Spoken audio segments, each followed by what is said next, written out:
I'd now like to turn it over to Commissioner Frank, who will ask us to have a moment of silence for some loss. I would like to take this time to recognize the passing of city school employees. These individuals were committed to supporting our students through their work. They will be remembered fondly by the greater City Schools community. Tonight, we send our deepest condolences to their family, friends, and colleagues. It is with deep regret that we inform you of the passing of Anita Spence, who served in the capacity of Manager 1 Cafeteria for almost 34 years here in City Schools. During the course of her 33 years and 8 months in service, Anita served as Manager 1 Cafeteria at Mary E. Rodman Elementary School for more than 23 years. In addition to her service to the students of Mary E. Rodman, she also served at Alexander Hamilton Elementary, Hilton Elementary, Beachfield Elementary Middle, North Bend Elementary Middle, and Forest Park High School. Her most recent assignment was as Manager 1 Cafeteria here at Central Office. Anita unfortunately departed on February 12, 2018, and will be missed greatly by her friends, family, and the City Schools community. It is with deep regret we inform you of the passing of Emilita Poling, who was an ESOL teacher for City Schools. For the last year and 3 months, Emilita taught newcomer ESOL classes and was the teacher advisor to Spirit at Patterson High School. Prior to coming to Baltimore, she taught ESOL as well as English language arts in New York State and overseas. Emilita unexpectedly departed on February 26 and will be greatly missed by her 3 children who also attend City Schools, her family, friends, and City Schools community. It is with deep regret we inform you of the passing of August Dorsey, who served in the capacity of Custodial Worker 1 for almost 16 years here in City Schools.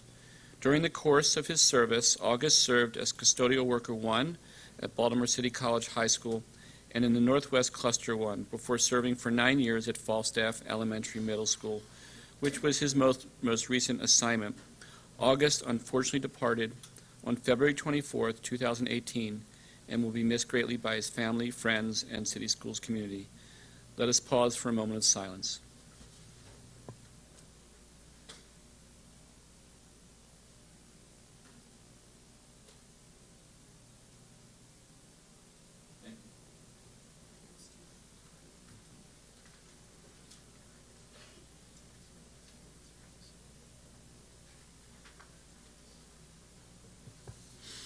I would like to take this time to recognize the passing of one of our City School students. Kevin Carter began his educational journey when he turned 4 years old, and he entered the reverse inclusion program for preschool at the Bear School. His first teacher was Miss Sockwell, and the two were inseparable during the school day. Kevin suffered from a genetic disorder called Sanfilippo syndrome. This rare disability is unfortunately degenerative, and most barely live to see their early teens. Kevin was the 3rd oldest in the United States by living to be 20 years old. He was featured in many international magazines, and his mother raved about his school in Baltimore City whenever she would travel abroad to rally for a cure. Kevin will be missed terribly by his Bear School community, and again, I ask for a moment of silence in his remembrance.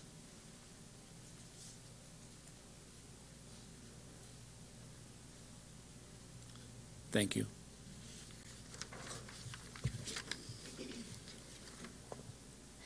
May I have a motion to approve the prior open session minutes and the closed session summaries? Moved by Commissioner Canham, second by Commissioner Chinia. All in favor? Minutes and summaries pass 9-0. I believe that we have not had any board committee meetings since the last board meeting, so I'm going to just ask each committee chair to please just let everybody know when their next meeting is. So operations will next meet on March 20th at, Did I say? yes, Oh, yes, operations is March 20th, 10 o'clock, in this room. 10 to 11:30. Great. Thank you. Policy? Policy Committee is also March 20th, 3:30 to 5, and remind the public that there is the opportunity for public comment at the policy meetings that they can sign up for in advance by contacting the board office. Teaching and learning? This is a reminder to everyone that teaching and learning for the next two sessions that we have, we're piloting a new time. So our next meeting is May 1st. It will be in the boardroom, 3:30 to 5:30. We will also be including public comment, and then on June the 5th, we will also meet 3:30 to 5:30 here in the boardroom. So we invite you to please come. We'd like to see how this new format will work before we make decisions about how our committee will meet for next year. Thank you. Great. Before we welcome a guest speaker, I want to just remind everybody who was here last time that we had some comments from our partners in the BTU about their position on not arming teachers in schools. And so I want to ask the school board, we have been approached by the national organization called the Council of Great City Schools, which has asked us to, and they've asked all of their member districts around the country to approve a resolution that would essentially align us with our BTU position about not arming teachers. There's other stuff in the draft resolution that they shared with us. So what I'd really like to ask the board now is, are you interested in having the board office review the national resolution, adjust it with Baltimore language so that we can bring it back and discuss it in public at the next meeting? Interesting. Yeah, you have a question, Ronald? That doesn't need to be adjusted or given attention to from the policy committee? No. No. It's not, good question. We are not actually voting to make policy. We would be merely passing a resolution that would put our board on record of taking a position on something. The most recent time we did this was an affirming that we are an open and welcoming school district as it relates to all children. Other questions? Commissioner Hassan? Just to Commissioner McFadden's point, if we do have a policy meeting in March on the 20th, if there was time, we could review it there as a preliminary to the board to help expedite and show our commitment to Great. both the urgency and the necessity of this resolution. So I'm picking up consensus. This is not something we would vote on right now, but I'm not picking up any dissent. So I'd like to ask the board office to please review the document that was sent to us from the national office. And the procedure we're going to use is, since the board is interested in pursuing this, we will adjust the draft so it reflects our realities in Baltimore, because it's very general language for all the districts in the country. That document, which we can share with the policy group, just so other people can have an advanced look at it, but we will post it on the public board docs for the next school board meeting so that anybody that wants to comment on it can comment on it, including school board members. We'll have a brief presentation on it. We'll take all the comments from the public and from the board, and then we will take a final vote on a revised version at then a separate board meeting. Okay, good. I believe we have some guests here from Donors Choose. Great. So we'd like to invite, we frequently like to use some of the time in board chair comments to inform the board, the public, administration, teachers, principals about programs or resources that we think could be beneficial at large for the school community. And tonight we are welcoming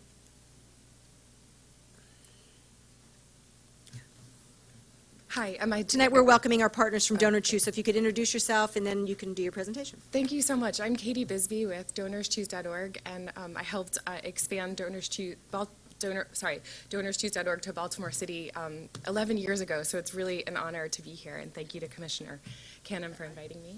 And I'm Janelle Robinson, a fifth grade teacher at Yorkwood Elementary, also a teacher ambassador with Donors Choose. Great. So I wanted to share briefly what we do with Baltimore City teachers. I think you all know better than anyone that school budgets are rarely cover everything that classrooms need. And you know all of the ways that traditional fundraisers have worked with bake sales or students selling merchandise or raffles or PTA auctions. So 18 years ago, Charles Best, a high school history teacher in the Bronx, set out to solve that problem. He built DonorsChoose.org, which is a nonprofit crowdfunding site for teachers that makes it really easy for them to request what they need for their classrooms. And he also built a community of donors, now 3 million people strong, so teachers can access funding from beyond their personal networks, and so that low-income communities can raise just as much funding as urban and wealthy schools. As of today, to give you a sense of scope and scale, 75% of public schools across the country have teachers using our site. And this school year, we expect to deliver $140 million in project funding to classrooms across the country. Let's see here. As I mentioned, in 2007, we expanded to serve Baltimore City teachers with the support of the school district administration, the school board, the mayor at the time, and the ABLE Foundation. And we also had advisors from the Association of Baltimore Area Grantmakers, the Fund for Educational Excellence, the Greater Baltimore Committee, and the Baltimore Community Foundation. And a lot of people know us from kind of a silly stunt that was a mustache fundraiser that went on for a number of years. Yeah, so Dr. Alonso and a bunch of principals and teachers and community members raised over $50,000 for classrooms by growing mustaches. School Board Member Bob Heck. Fast forward to today, and Baltimore City is the #1 school district participating in the state of Maryland, ahead of Prince George's County Public Schools and Montgomery County Public Schools. And over the years, more than 2,500 teachers have received nearly $4.5 million in classroom funding through our site. And that comes from 28,508 individual donors from across the country. And what we think is especially exciting is that 50% of those dollars raised came from not just outside of Baltimore, but outside of the state of Maryland. So teachers are drawing in funding from across the country. And then in the last school year alone, the last 12 months alone, $553,000 has gone into Baltimore classrooms and supplies, and 512 teachers have been funded, which I think is about 10%, is that right, of teachers? And 139 schools. Nice. And so this slide shows why our community of corporate and foundation partners and individual donors feel confident giving on our site. We've developed a system to ensure integrity, accountability, and transparency every step of the way.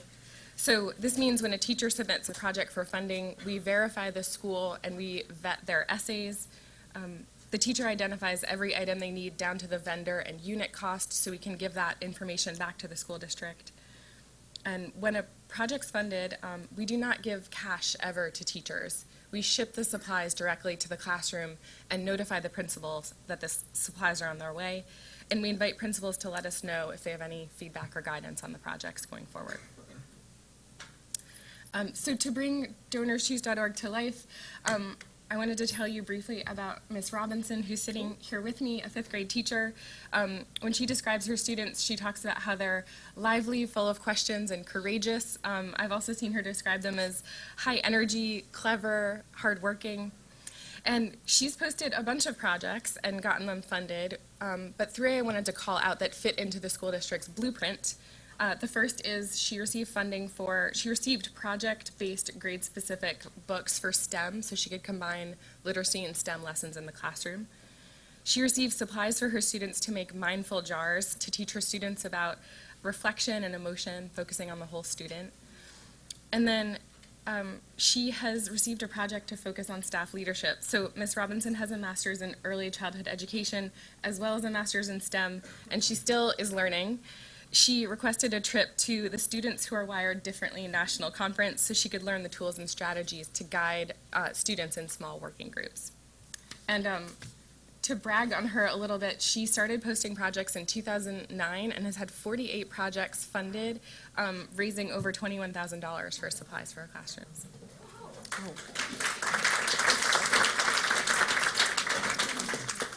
So we're excited to do as much as we can with you to maximize the number of teachers using DonorsChoose.org in your district, to guide them to focus on school district priorities, or anything else that you're excited about.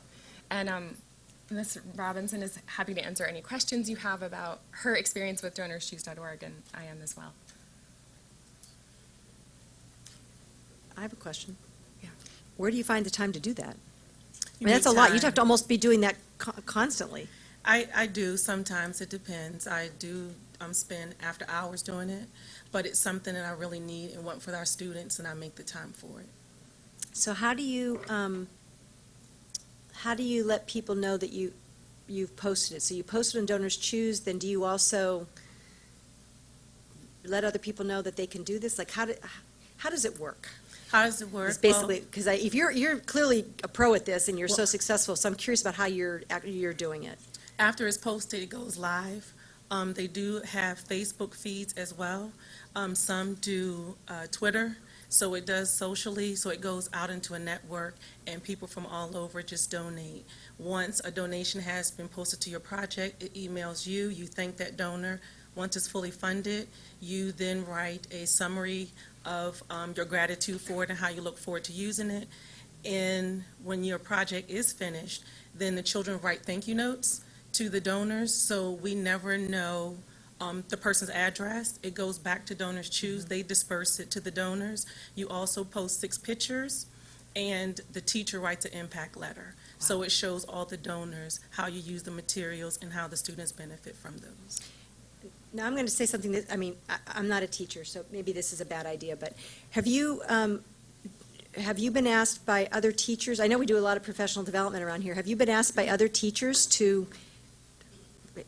how to? No, I just go and share with them how I got the things for my classroom. They'll come in my classroom and say, where'd you get bean bags from, or where'd you get these supplies from? And I'll say Donors Choose. And then I discuss how the platform works. Just seems like if we're going to teach people how to do stuff, this might be a really useful Oh, no, and we train the have- trainer kind of thing, because if we've got some teachers that are really successful at this. And they can email me. I know I didn't put it on the slide, but they do have teacher ambassadors that will help any teacher that wants the help. We can do it live. I can do one-on-one. I can go to schools. They can email me. So it's an open platform. Okay. And there's teachers all over in all the states that be willing Maybe to we're help. maybe we're already doing this, and I'm not trying to make more work for you, No, but you're if fine. you're such a pro at this, and these are people that want to give money to classrooms, it seems like we should leverage this to the max. And may I Am I wrong say, about that? this year, they also offer professional development. So if a teacher wants to do a workshop or a seminar, they can post that on Donors Choose as well and get it fully funded so they can continue to feed their own passion. Fantastic. Wow, good. Nice job, and thanks for doing so much on your own time. Other comments, Commissioner Canham? Yeah, I also just want to thank Donors Choose for the longstanding partnership and the over $4 million raised for our teachers. It's really impressive. And thank you for coming and presenting. I guess my question is, how do you think about the projects that you ask to be funded? And how does it work from the Donors Choose side? Do we guide teachers to think about, I don't know, the most strategic things to be funded, or is it anything under the sun? How do you choose the topics that you want to get funded? One or two, let me answer the first question. When you work collaboratively with your team or partnership, sometimes we come up with ideas of how to meet the needs of the curriculum, and then we can formulate a project that way. The second one is that Donors Choose also offer match funding for different things. So they may have one for digital storytelling. If that's something you want to do, you do it. They have it for Dick's Sporting Goods is one of their partners, so they encourage PE teachers or anybody want to do physical activity. So they give us opportunities and matching funds for some of the projects, and others come from our creativity or working with other teachers and getting ideas. And then from the DonorsChoose.org side, I would say about half of the projects on our site are for what we would consider classroom essentials, and the other half are more innovative projects to build on those essentials. And for the teachers that are in our network, word of mouth really is the best way to reach new teachers. But the schools and the school districts that get the most funding are those that take the most advantage and tell their teachers or tell their principals to encourage their teachers to use our site. So we'd love to see Baltimore City letting their teachers know about it.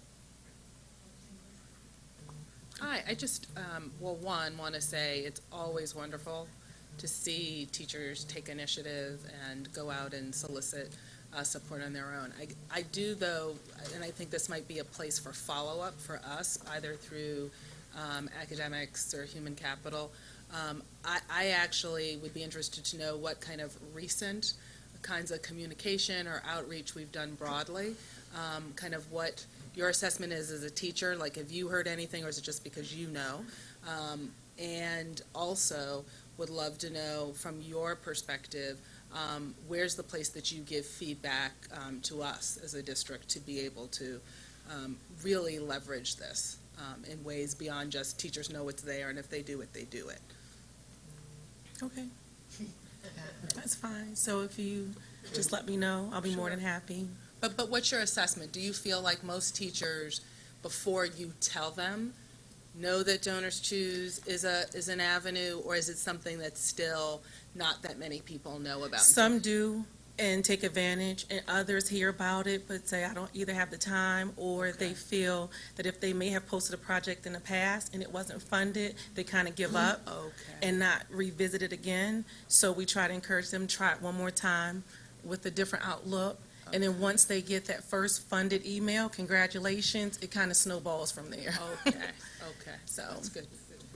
And just so you know, we had a chance to meet with Katie earlier today to talk about good. ways that we could leverage this Great. more effectively, and they're going to share with us some letters that other LEAs have used to communicate to teachers and so on, so they're aware of it, and some other ideas that we talked about how to leverage it for Great. blueprint priorities and so on. So See, yeah. you already knew what I was thinking. We're so on that's it. We're on perfect. it. Great. Yeah, that's exactly Thank what I you. meant, so. Yeah.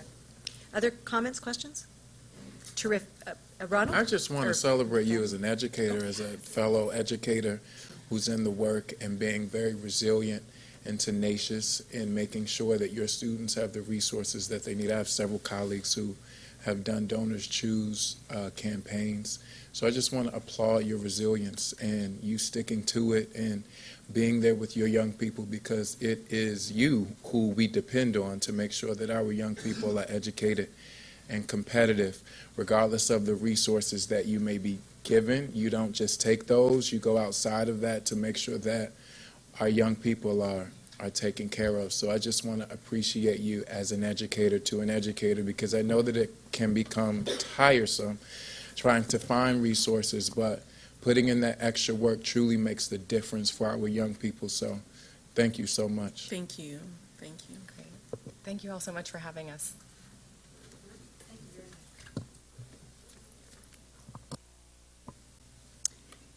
I now have a couple of gifts that I'd like to acknowledge. I want to acknowledge a gift of $1,000 for school gardening materials at Excel Academy at Francis M. Wood High School from the Baltimore Community Foundation. This is part of the Green Schools work. And secondly, I'd like to acknowledge a gift of $5,000 for middle school incentives and social emotional activities at Excel Academy at Francis M. Wood High School from Northrop Grumman. Next, I'd like to have a motion to approve the PEP agenda. Moved by Commissioner McFadden. Do I have a second? Second by Commissioner Berkeley. All in favor? Commissioners McFadden, Hassan, Bondima, Canham, Kashani, Chinia, Frank, Berkeley, Richardson, all vote yes. 9-0, it passes. And I will now turn it over to Dr. Santelises. Great. Thank you, Commissioner Kashani. Good evening, and what I would like to do first is invite Chief Grant Skinner to walk us through tonight's PEP agenda.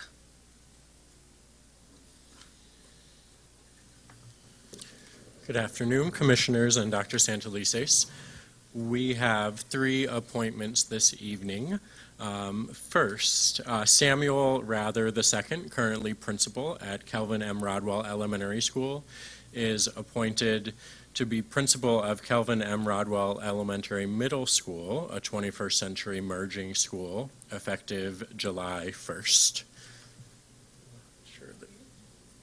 Don't think he is here this evening. Next, Debbie Dillard Thomas, retired principal, is appointed interim principal at Gilmore Elementary School through June 30th, 2018.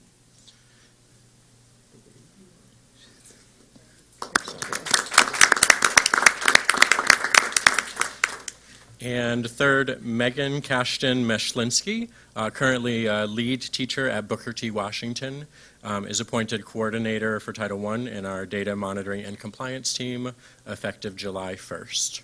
Great, thank you. Thank you, Chief Grant Skinner. And because Ms. Thomas is with us tonight, I would just like to follow what has become our practice here and to read a little bit about those who lead our schools. Ms. Thomas began her career at City Schools in 1983.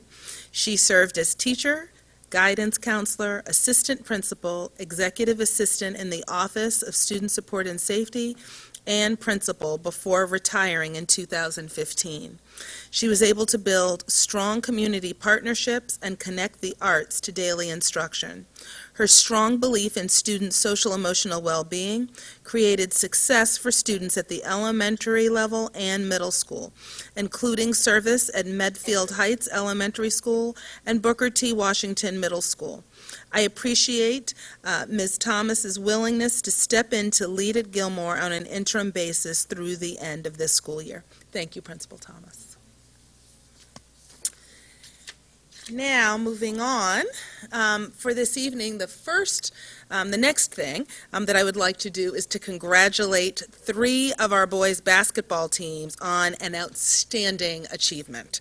This past weekend, the basketball teams from Dunbar, Poly, and Lake Clifton all won state championship titles in their respective divisions.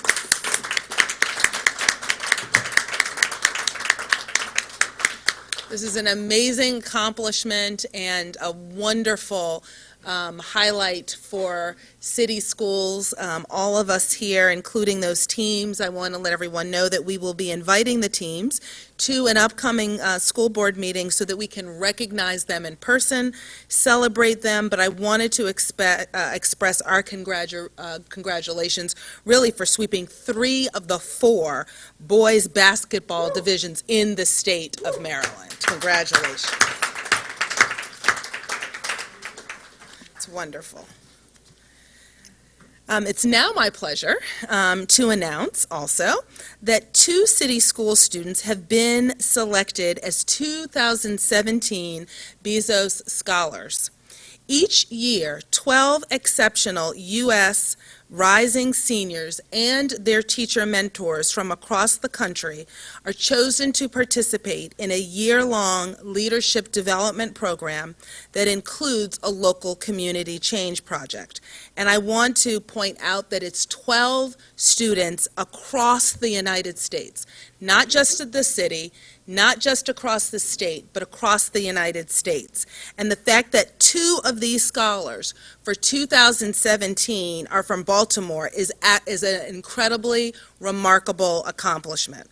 I would now like to invite our scholars, and they're good because they're here, they're coming, and their mentors who are coming forward to give us a presentation on the Bezos, did I pronounce it correctly? Bezos, thank you. The Bezos Scholar Program.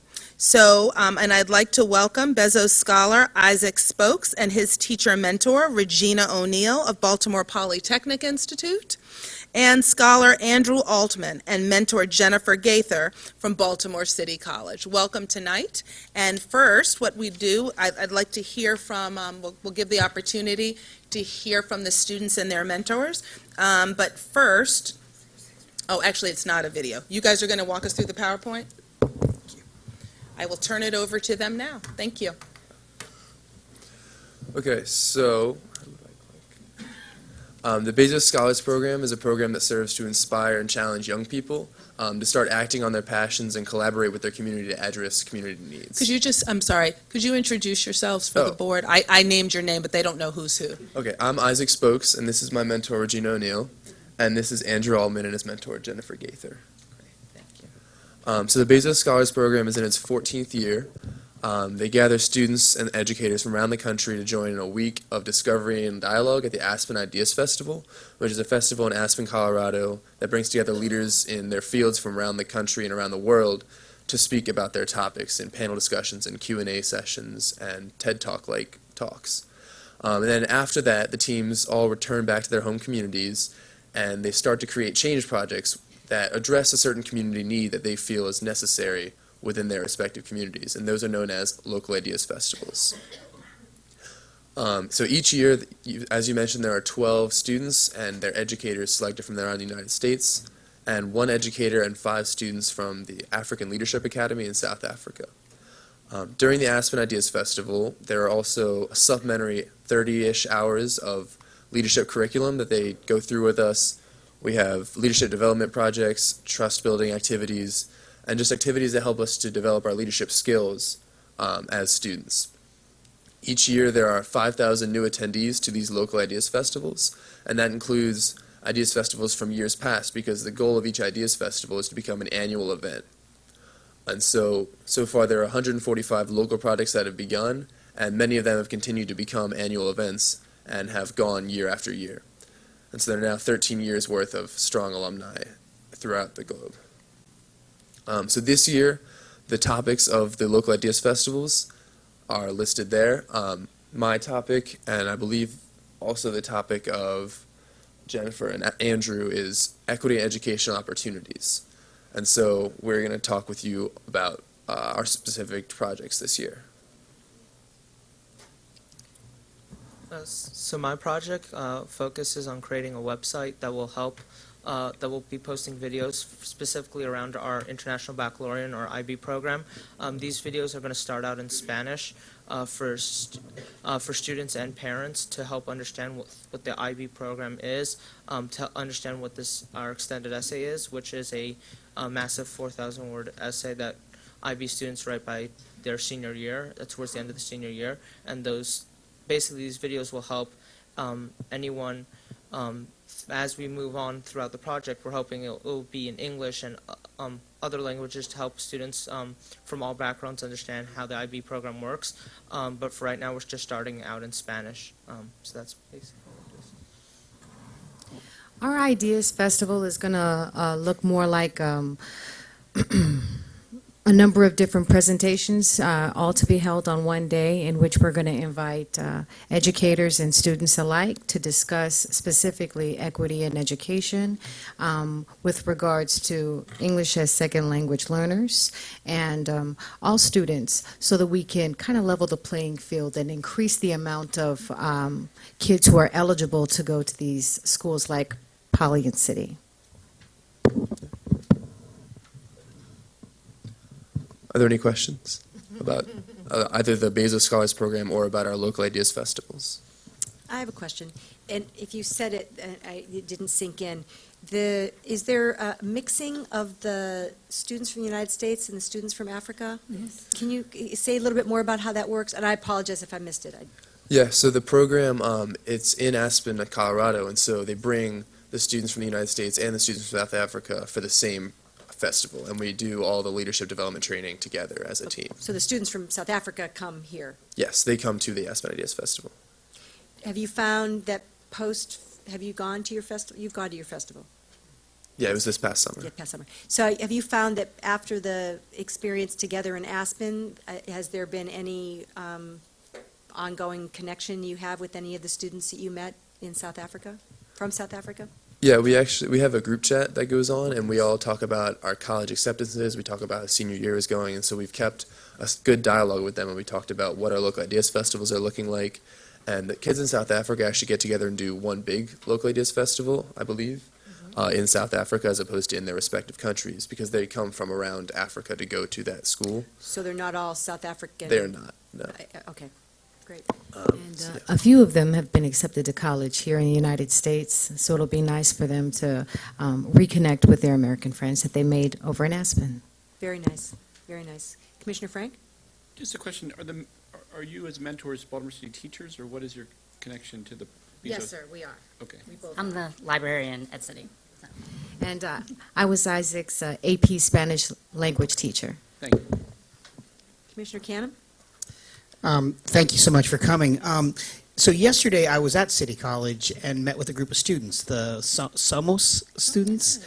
And so I think, one of the issues that they're bringing up is that we have underrepresentation of ELL and immigrant students at our citywide schools. And how can and part of the issue is making sure they understand their options, that they have good communication, but many we even discovered have applied but are not attending and coming. they're accepted even and not attending. And so I just think your video project and is really important, and we can even, I would just encourage you to talk with the students if you're not already, and then we even work with our chief of staff is on this, Allison Perkins-Cohen is thinking about how we can communicate effectively to families to actually understand not only the option, but then, and to enroll. I think it's just really important. Yeah, we actually are working with Somos. They're the ones going to make the videos, and it is specifically, that's why we're starting in Spanish, so that parents can see that it's accessible for their students, so that they get, it doesn't seem as intimidating, and so, yeah. Because actually, one of the things that we looked at when we had the first meeting with Somos, we looked at, we did some research and found that the recently exited students are actually being accepted at places like City and Poly at a higher rate than general education students, and but they're just not coming. They're coming at much smaller numbers. So there's something we're not doing very well in terms of communicating. Hopefully so. Are there questions, comments? Commissioner Hassan? So with the Local Ideas Festival, that's something that becomes sort of a branch off of your experience at the Aspen Institute. Are you thinking, are you hoping, are you planning maybe the Local Ideas Festival to engage more city school students? Well, Is that- the videos, it doesn't have to be an actual, once a year festival. That, some of them are peer tutoring, ours, the videos are our festival. Okay, so it's not like a recreate a smaller Right. version of it here. Exactly. So then my other question is, have either of you been accepted to college? And if so, where? What are plans? And how do you think this might impact your sort of moving into young adulthood?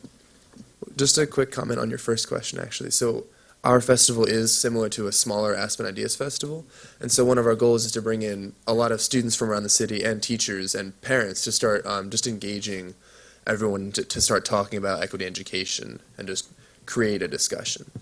But in terms of college, I'm waiting to hear back from a bunch of schools, but I've gotten into Maryland, Virginia, UNC, and McGill in Canada. I've applied to a couple schools, but currently I'm only got accepted to Maryland. So that's Congratulations. So just in commemoration, I'm sorry, were there other questions? Great. So in commemoration of your wonderful work and leadership, both at the mentor level as well as at the student level, and the fact that I know that at the National Aspen Conference, people like Fareed Zakaria and Campbell Brown and all those other folks are there, which makes it an amazing honor. But we want you to know that we would give up all of those folks, time with those folks, just to be able to claim you all as Baltimoreans of our own. So we want to commemorate you and your work. So if you could step forward, we have some certificates of recognition.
And I think it is very appropriate, I hadn't necessarily planned it this way, or at least I'm just recognizing it now, but I think it's very appropriate that right after recognizing young people and their mentors who have been celebrated for their exchange of ideas and their leadership, that now would be a great time for me to address the issue of student protest.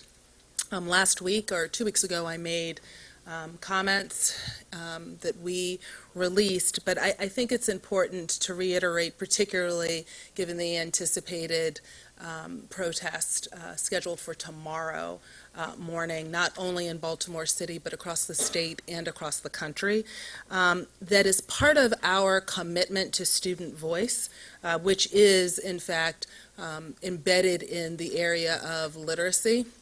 That is a focus of our blueprint. City Schools encourages students to make themselves heard about issues that affect them profoundly. Our students have important things to add to the nationwide conversation about the impact, most recently, of gun violence. Unfortunately, too many of our students, their families or friends, have seen the effect of such violence on our city streets. As educators, one of our primary goals is to teach young people to become engaged citizens who participate actively in their world.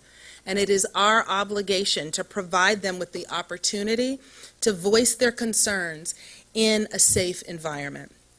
We also have a responsibility to provide teaching and learning for students every school day and to keep them safe in our school buildings. I have encouraged principals, and the schools team has supported them in making spaces and time available in school buildings for students to discuss the issue of gun violence and to identify effective ways to advance their priorities. Principals should also work with student leaders and their school communities to ensure that any protests are productive, peaceful, and safe. I think it's also important to recognize that all of our students and communities have been affected by the recent tragic events, and that our schools should be proactive in giving students of every age the opportunity to talk about their fears and concerns for their own safety, both at home and in school. They have been exposed to images of children their own age being murdered in their schools, and they need the opportunity to talk about how that makes them feel and to be reassured. In closing, I want to emphasize that the concept of peaceful protest is ingrained in our country's history and our rights as citizens.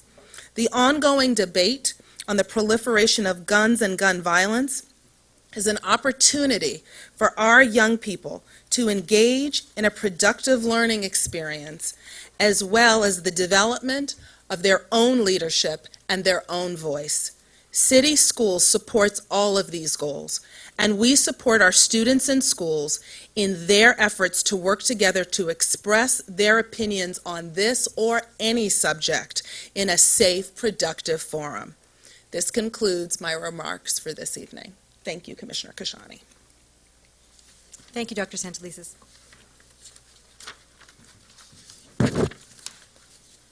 We have several items on the consent agenda. So what I'm going to do is I'm going to read each item, and you let me know if you'd like it to pass by, if it should pass by consent, or if you have any questions. First item is item 8.01. It's a waiver request for Hampstead Hill Academy.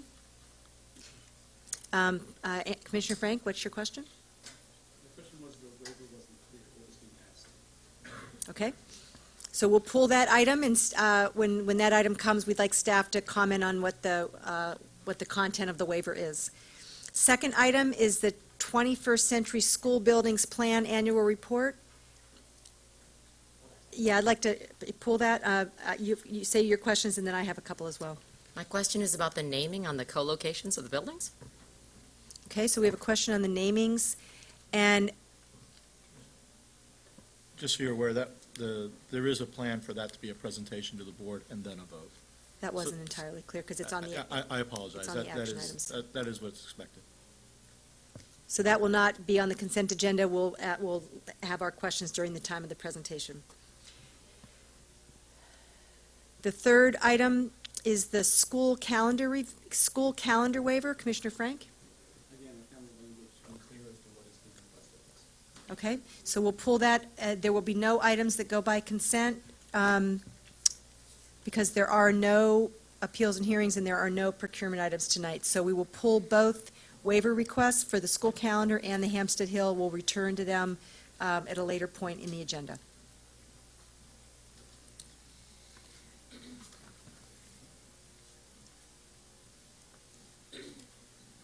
So we typically wait until 6 o'clock before we start comments. I think it's 5 to 6. With due respect, Trish, you're the only person here for the special recognition, because I know from talking to Ms. English that there will not be a BTU representative tonight. Something has come up. Are you okay with going a little bit early? Sure. Just wanted to ask. So I'd like to welcome our friend from the PCAB, Trish Garcia-Pilla, who's the chair.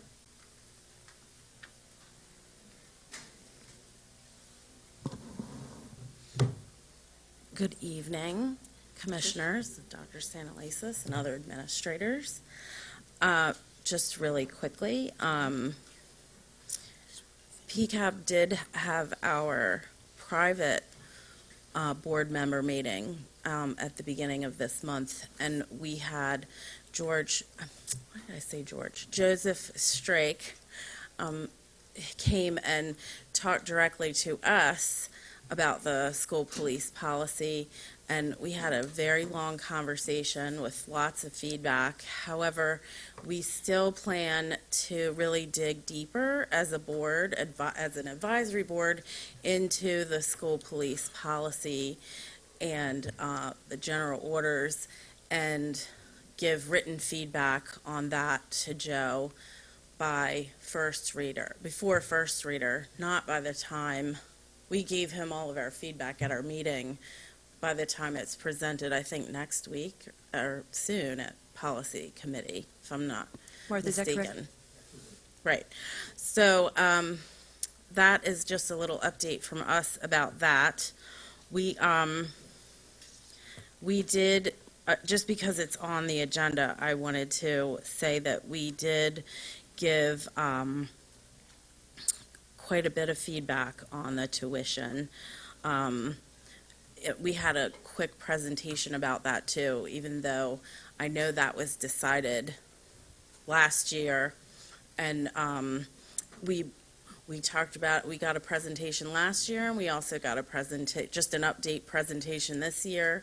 And PCAB did give a lot of feedback on that, just because, and I'm just giving that update because it is on the agenda.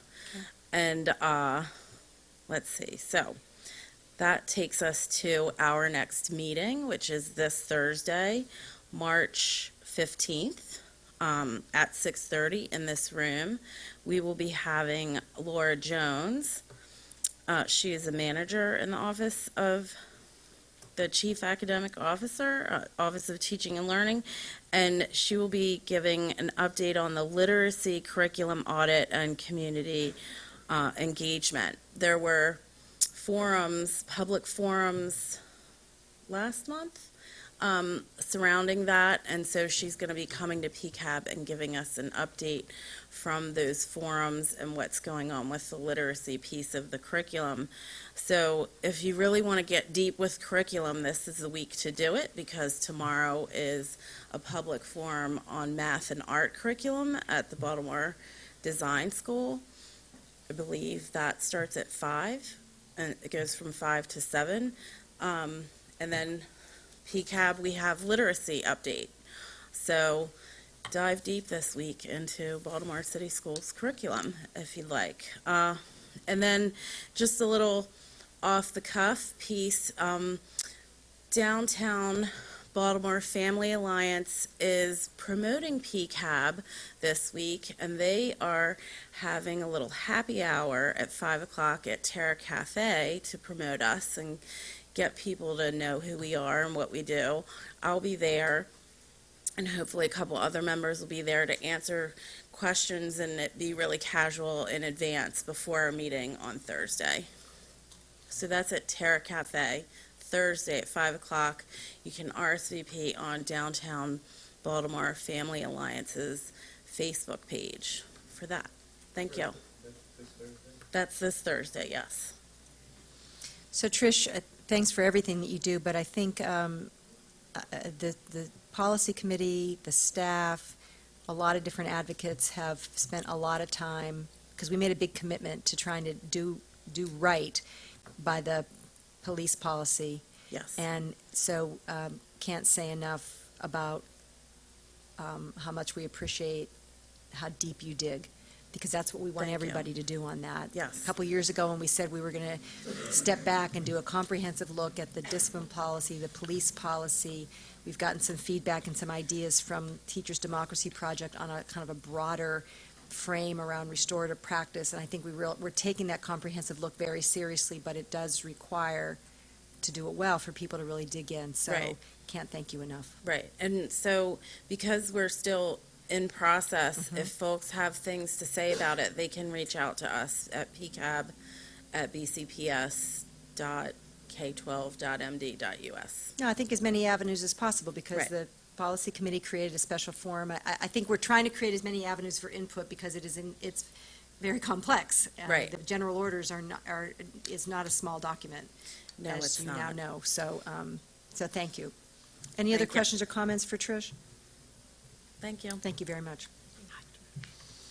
I believe I'm correct that our friend from the BTU, Clifton, is not here tonight, because Miss English said he wasn't going to be able to make it. Okay. We have other recognized groups that have the opportunity to speak, but we did not have any advanced sign-up. I'm going to read that list, and if there is somebody here from those groups that wants to speak. PTA Council of Baltimore City, American Federation of State, County, and Municipal Employees, Public School Administrators and Supervisors Association, City Union of Baltimore, Associated Student Congress for Baltimore City, Special Education Citizens Advisory Committee. Okay, you're always welcome to let us know if you'd like to speak. Trish never passes up that opportunity. And it does help keep us informed about what different groups are doing. We benefit from it. So we have only two people signed up for general public comment tonight. Since we are now right past 6 o'clock, I'm going to start. First is our friend Keisha Goodwin. I didn't see Keisha. Is she here? She's right there. Oh, there she is. She was behind Key. I was like, where's Keisha? What would it be without Keisha?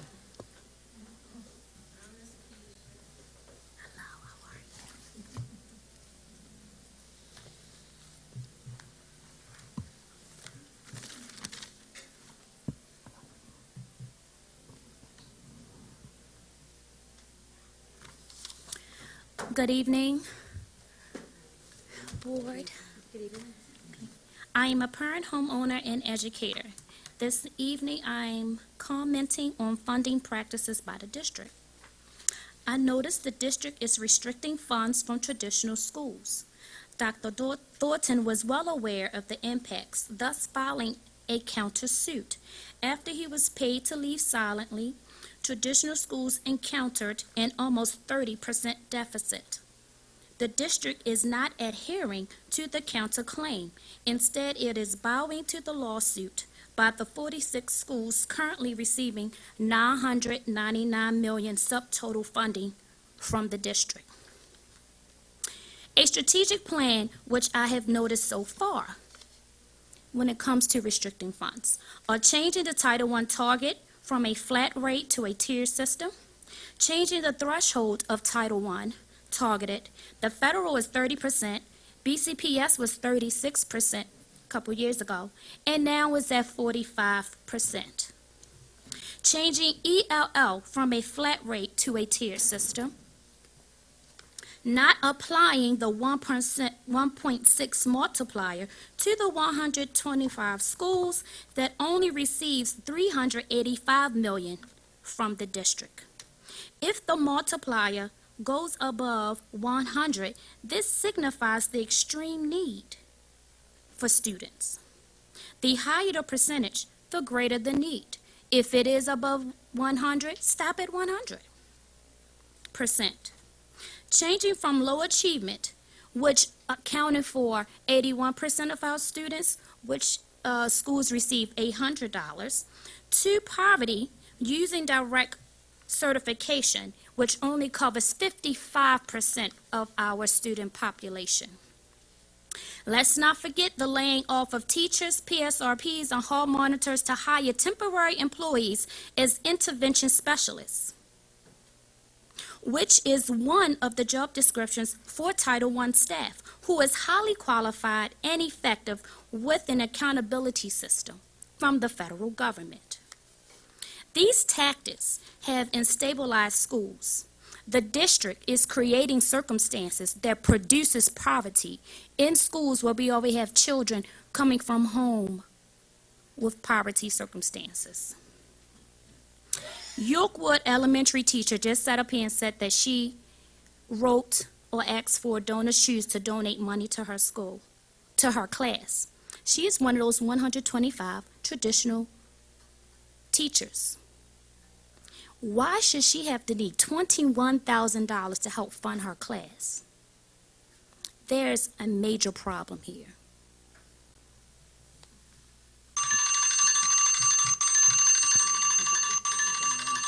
Oh, I timed myself. I just want to say, that's amazing. That's impressive. But let's, not to lose the point. Does anybody have any questions or comments for Keisha? Do appreciate your continued analysis. It gives us ways to parse and look at the, especially when we're coming onto budget season. So thank you. Thank you. Also, can you give us 2 weeks' notice of when we have input on the operation budget? We're going to have a budget presentation tonight, and we're going to see some of those questions, because I know I have questions on the public comment period. We're going to see a presentation on the timeline. Okay. Yeah, Thank so you. that's one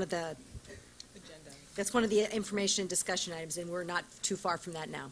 Okay. Thank you. Next, and I apologize if I get your name wrong, Katrina Armand? Did I say that right? Armwood. Yes. Oh, there you go. You didn't close your O's. Hello, everyone. Hi. I am an alum of Lyndhurst Elementary, Rodno Heights Elementary Middle, and Edmondson Westside High School. I am also an active community association member, small business owner, and a lifetime resident in District 8.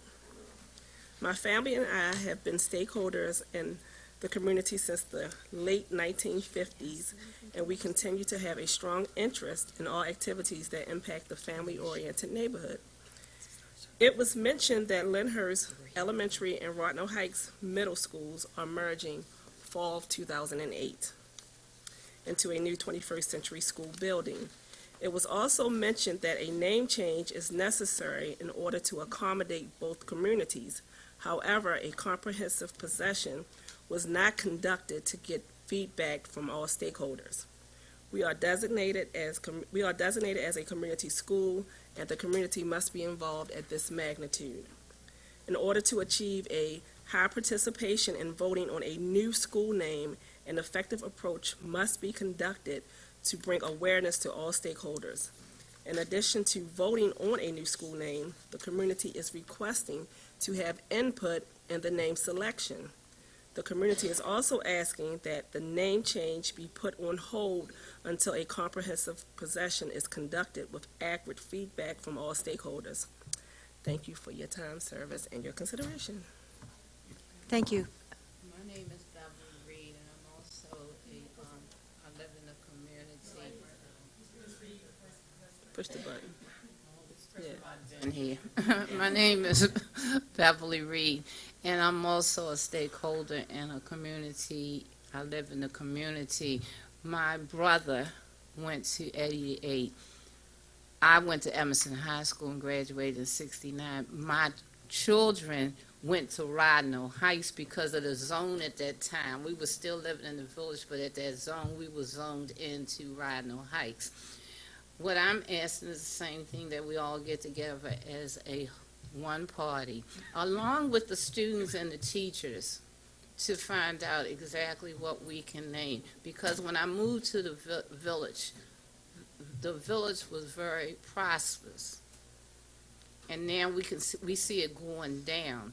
You building a new school, and we want to teach those children how to keep this community going and bring it back to Emerson Village the way we were raised and had it. We want to keep this school in the same community and the same, we want the children to take care of the children.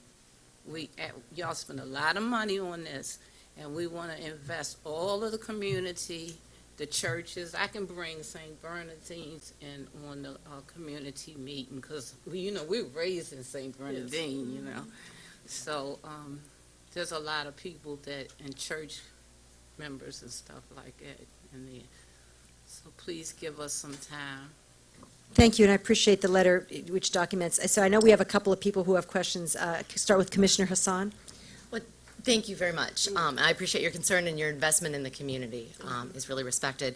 Just to let you know, the policy committee and this board has recently approved a school naming policy that includes how it happens, how it gets started. And if you get your email address to the board office, I'm sure we can send you a direct link to that policy, Okay. so that then you'll know. The principal should also have that information and be able to be a shepherd of that process. Is it latrina.armwood@yahoo.com? Yes, ma'am. So my question to you is, so it's put on hold, it's currently put on hold, no name change has been approved? So no name change has been approved, but there has been a process to engage the community. But, I mean, I'm hearing your feedback that you feel like there maybe needs to be additional meetings, but there has been a process to engage the community and the school and the students in the name change, so that's been underway. Yeah, it has been in process, and I have been in contact with both principals, Lyndhurst Elementary as well as Rodnell Heights, but again, all stakeholders were not involved. Thank you for bringing that to our attention. I'll withhold my comment until Commissioner McFadden. Thank you, Chair. What are some recommendations that you have? Reaching out to, my thing is, how it was done was, they reached out to both community associations, Lyndhurst Association as well as Rodnell Heights Association. We have a senior citizen community. All stakeholders do not attend the community associations all the time. So an effort needs to be taken beyond that, not just the community association and not just the students at the school. So however we can spearhead, a way of finding a way to reach more stakeholders. I went door knocking to have names signed on a petition, and a lot of people were unaware that the name was being changed. So we need to just figure out a way that would be conducive for everyone. Thank you. And yes, Commissioner Richardson? How do you guys get information now? Like, is it just door knocking, or when you... Can you turn on your Commissioner- mic? I'm sorry. Thank you. There I go. When you find things out, how are you finding it out? Well, this particular time, I found out at the very last meeting of the name change. And that was at a community association meeting? Yes, ma'am. Okay. And because I'm sensitive to that, a lot of seniors can't make it out to those meetings. Where's the gathering place so that we can include that in our outreach strategies? Right. That's what we're trying to put together, something so we can reach all of our seniors. We Okay. have not yet come up with that. But at the same time, a lot of parents, they said they did not receive letters. We know letters go out with students. Yeah. They never reach the parent. So we just need a better way to form communication, the communication line, period. Sure. Because even the parents did not vote on the name change. The Okay. students voted, but not the parents. But the Sure. parents pick up and drop off their students. Okay. So how can we have a better communication line, period? Okay. And it's not been settled yet, so there is still Awesome. time. Yes? Thank you. I Okay. appreciate that. That's what I'm here to see, if Okay. it's been There, settled or not. Allison, can you answer that question? There's still time for So them there to... has not been a decision made on the name change. Good. So there's a couple But things there there has been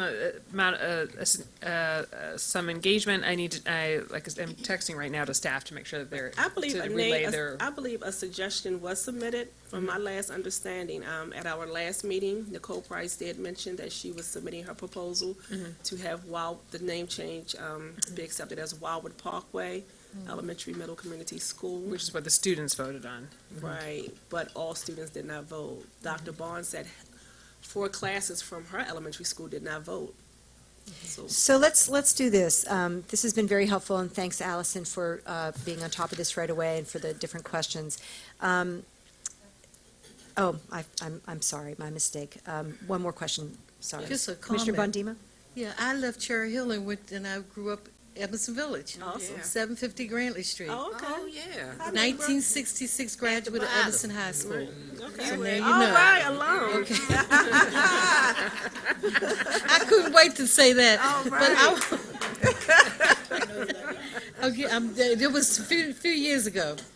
But what I want to say to you is when you say that reaching out to the community, Evanston Village has a strong community. Very strong. I mean, during the summer, we have a luncheon and meet, and Yes, it is ma'am. a group of men that have over 75 Evanston Village participants, and I know people, my sister got married at St. Bernardine's, and St. Bernardine's is a real active place. Oh, yes. And they have a powerful alumni association of people who live in Evanston Yes, Village. ma'am. So I think that, I don't know who's getting the messages out, because a lot of people are active in those schools there. Right. Well, at least from what I understand. Yes, ma'am. So I would think that you should contact the Evanston Village Association. As a matter of fact, if I can I do have a number. Okay. And the number, they have strong class reunions of all levels. Oh, yes, we They did. just had an all-class reunion, so of people who have families that still live smack in Evanston Village. So if you want to do it quickly to get a group of, find out who wants to participate, I think somebody needs to, get that information, Yes, ma'am. okay? Okay, thank My you. Evanston Village people. Thank you. Thank you, We Commissioner can find Bondima. out from Emerson the presidents of each class. 'Cause, I still got my yearbook, and I'm going on my 40th year. As well, I have that information.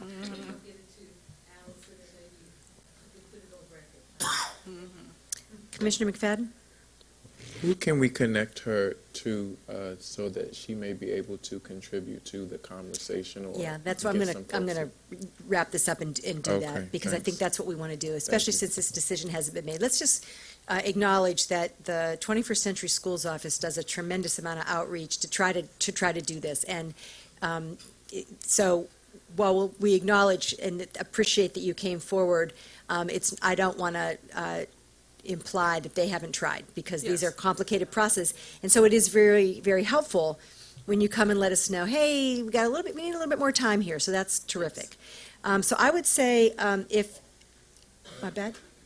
I was going to say, ask if, while I have I have katrina.armwood@yahoo.com, can you, Allison, make sure that Katrina can be in touch with Nicole? And We're familiar with one another, Yes. Nicole and I. Yeah. Great. So Nicole, I've been texting Nicole, And so so Nicole it- will follow up. And it would be helpful, so you're connected, and I assume then you can connect Ms. Reed in the same conversation? Okay. And offer your ideas. If there's additional classes that need to vote, just, offer your ideas. Yeah. That has been done, but she was very adamant by submitting her request for the name change. She said she had a deadline to meet, and that's what she was doing. That's why I'm here today. Can I ask a question? Yes, Commissioner Richardson. Thank you, Madam You Chair. sure can. How much more time are you proposing?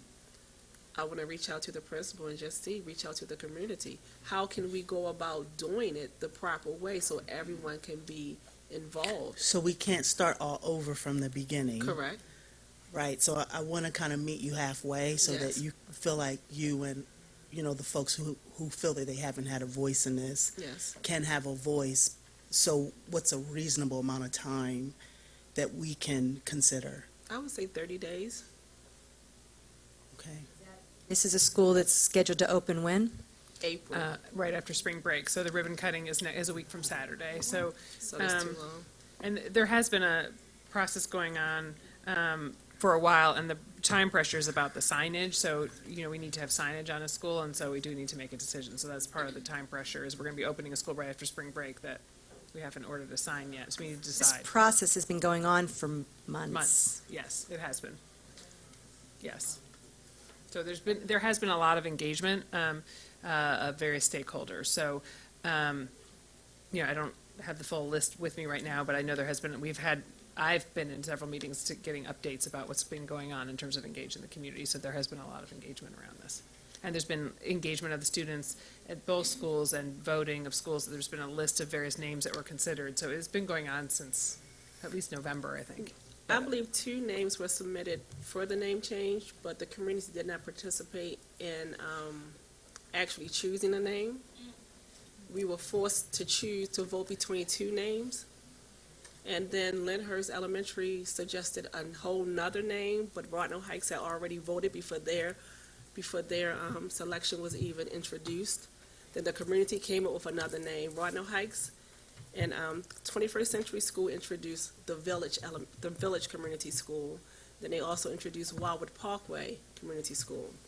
Lyndhurst Elementary introduced Lyndhurst Heights to combine both names, Lyndhurst Heights Elementary Community School. Then the community got together and suggested Calvin M. Currington. He was the first African-American principal at Lyndhurst and also in Edmondson Village Community. That's a predominantly black community, so we were trying to honor our legacy. So it sounds like there's people. a lot of things going on that just hasn't been mentioned to a lot of stakeholders. Well, so let me just say, I'm sympathetic to this, having been involved in community work for quite some time. The effort to try to get as many people involved is important and can be difficult when you've got a lot of different alumni groups and community groups. I heard you. One of the things that this board is not, that we cannot do right now, given it would be hard to overstate the pressure to maintain construction timelines. It would be hard to overstate the pressure. That is something we cannot change. Right. All right, because of the logistics around the temporary swing space, the moves, it is, so we cannot do that. That is a fixed point in time set by the Maryland Stadium Authority, and we're, at this point, it's too late to change that date. So the only thing that it seems possible is it's got to be some way to have conversations with people over this next spring break is the 26th of March. If we have to push it that soon, then I'm willing to do that as well. So you're giving me a deadline before Yeah, we got a spring week. break? There has to be something. So I think we need to engage with Nicole. I mean, Yes, Nicole we has do. gone through a thoughtful process that I think Yeah. we need to be respectful of what she's done already, and then talk about how to, if there are other people who have not been included, Yeah. how to address that without undoing. Right, what we don't what want to we've undo the already done. process, we want to respect the process. It sounds like there have been a number of names submitted, what we don't know, and we're kind of we're hearing this now, so it's hard to sort out who did what and who did what when, and so, because everybody's telling the truth, like that's, right, so that's cool, and that's why it's good that you came. But we want to respect the process that they've gone through, because we know that they've refined this process over the course of we're learning as we open schools, and so this is a process that's being refined over time, okay? We went through it with the Reservoir Hill renaming, John Eager Howard. There was the process there's different processes that they're using, and so you're the next up. So I'm going to ask Allison to take, am I allowed to do this? Ask Allison something? Well, no, I don't want to jump. No, I don't want to jump my role here. So if this is the wrong way to do it, you can just let me know. I want to be respectful of what everybody's trying to do here. No, if I think You'd let me everybody know. here knows that if I felt disrespected, You'd I'd let me know. you know. That'll happen so fast, nobody will be confused. All right, yeah, we got that, we're good. We're good up here. Straight shooters, you're lucky here. All right, so I'm going to ask Allison if you could take the lead on this, because you're in touch with Nicole. Ms. Armwood is right here. Ms. Reed, thank you for coming. Let's see what we can do. This has got to be fast-tracked, and this is not because we're not sensitive to both Nicole's process and your request, but trust me, we cannot move those dates. There's so many factors, but let's see what we can do. Okay, I appreciate it. All right, And thank one you. suggestion that I just thought of is, we know all of the people in Emerson Village, we could put signs in every bar on that corner. And every store, we can put a sign that we're getting ready to have a meeting to rename it. And you can do all that in a week. Well, so that's what I'm saying. You can, I'm I am very confident that you know how to organize. I can see it in your eyes. So, let's leave it to Allison, Nicole, and Miss Armwood and Miss Reed. And let's also say, these are complicated processes, lots of people involved, right? Yes. I mean, we might, at the end of the day, we might just say, let the third graders prevail. Like, everybody isn't going to get their way, because you just ticked off just in 2 minutes, you ticked off 6 possibilities. They all sounded good to me, but I'm not from there. Right. Michelle's probably thinking, well, that sounds good. But at the end of the day, on these kind of things, we might just want to defer to, the third graders. So let's all be open to keeping the process open a little bit, respect what people have done, but also be aware that we may want to place an emphasis on the little ones. I'm not saying we have to, but let's be open to it.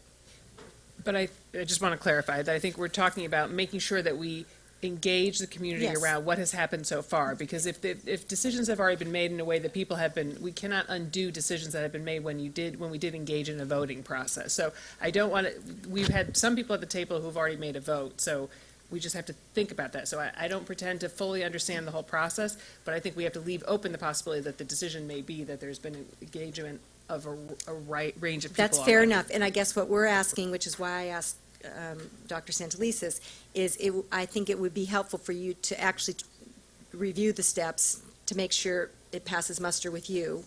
And if there's any opening for additional input, so be it. If not, then we'll have to live with it and call it a lesson learned. So I want to see what we can do, but we cannot sit here and make any promises, because there have been a lot of people engaged, and we are hearing from some people that say they'd like another shot at it. Let's just see what we can do. Okay? Thank you. Thank you very much. Thanks for coming.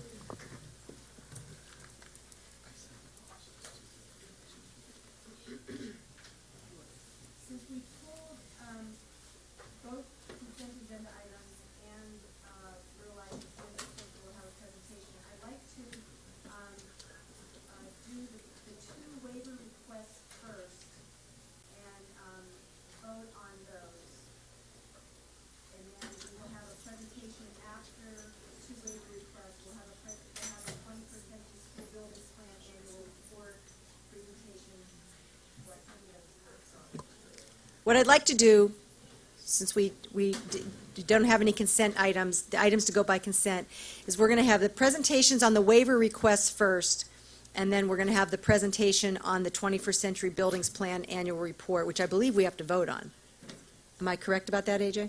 Okay. All right, so first up, item 8.01, waiver request, Hampstead Hill Elementary. There was a question about the clarity of exactly what that waiver request was for. Hi all, Joe Strick with the CEO's office. Principal Matthew Hornbeck at Hampstead Hill had asked me to represent him, so I'm here to address any questions. Well, the write-up gives background, and then the recommendation is that the board approve a waiver from the policy FFK procedure for the public use of board school facilities. But it doesn't say exactly what is it that we are waiving. Sure. So policy FKA is the public use of board school facilities policy, and there's 2 things that are in that policy that we're asking a waiver for. The first of which, there'll be a bingo at this event, which is the B3 PTO at Hampstead Hill. So they're asking to waive that, as it says there's no gambling allowed in our schools. So they're asking for a waiver on that. And then it's an adults-only fundraising event, and I believe this is the 10th year that they've done it.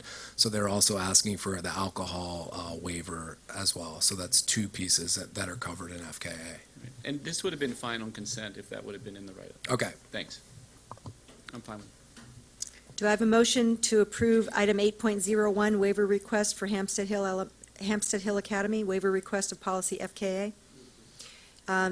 Motion by Commissioner Frank. Do I have a second? Commissioner Bondima, all in favor? Commissioners McFadden, Bondima, Hassan, Canham, Kashani. Let's try that again. Voting for the waiver, Commissioners McFadden, Hassan, Bondima, Kashani, Chinia, Frank, Berkeley, Richard. Berkeley's got to recuse too. Third time will be a charm. Commissioners voting in, this is my fault, sorry. Commissioners voting in favor, Commissioner McFadden, Hassan, Bondima, Kashani, Chinia, Frank, and Richardson. Opposed? Abstain? Commissioners Canham, Commissioners Berkeley. Motion passes 7-0 with 2 abstentions. Sorry for being careless. Next up is the school calendar waiver request.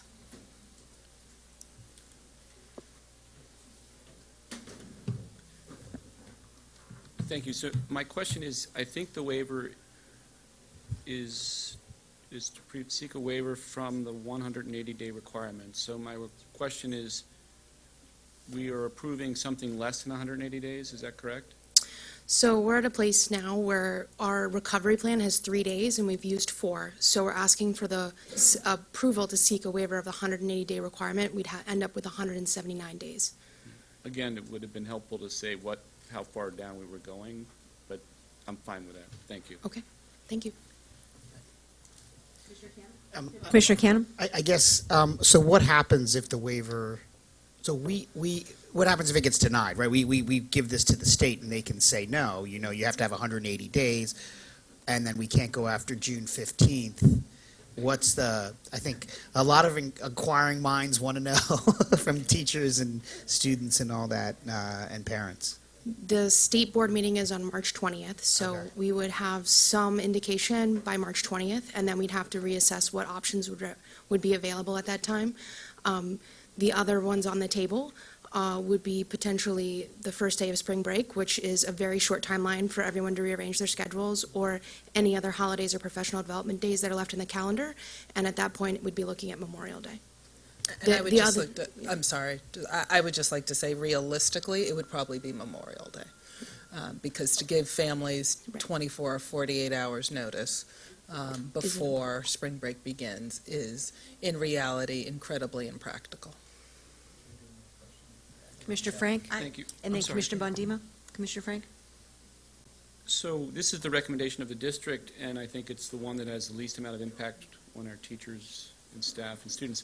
So I'm wondering, in the past, is there an opportunity for advocacy to the state board? So it's not just a recommendation from the district, but they're hearing from other stakeholders who would be most impacted by this. I'm not aware of them having public comment on particular action items. I don't know if others have, if anyone else. Martha, do you know? I don't When people believe want they us to do. change our mind, they advocate to us and let us know what they're thinking. Can you do that with the State Board of Education?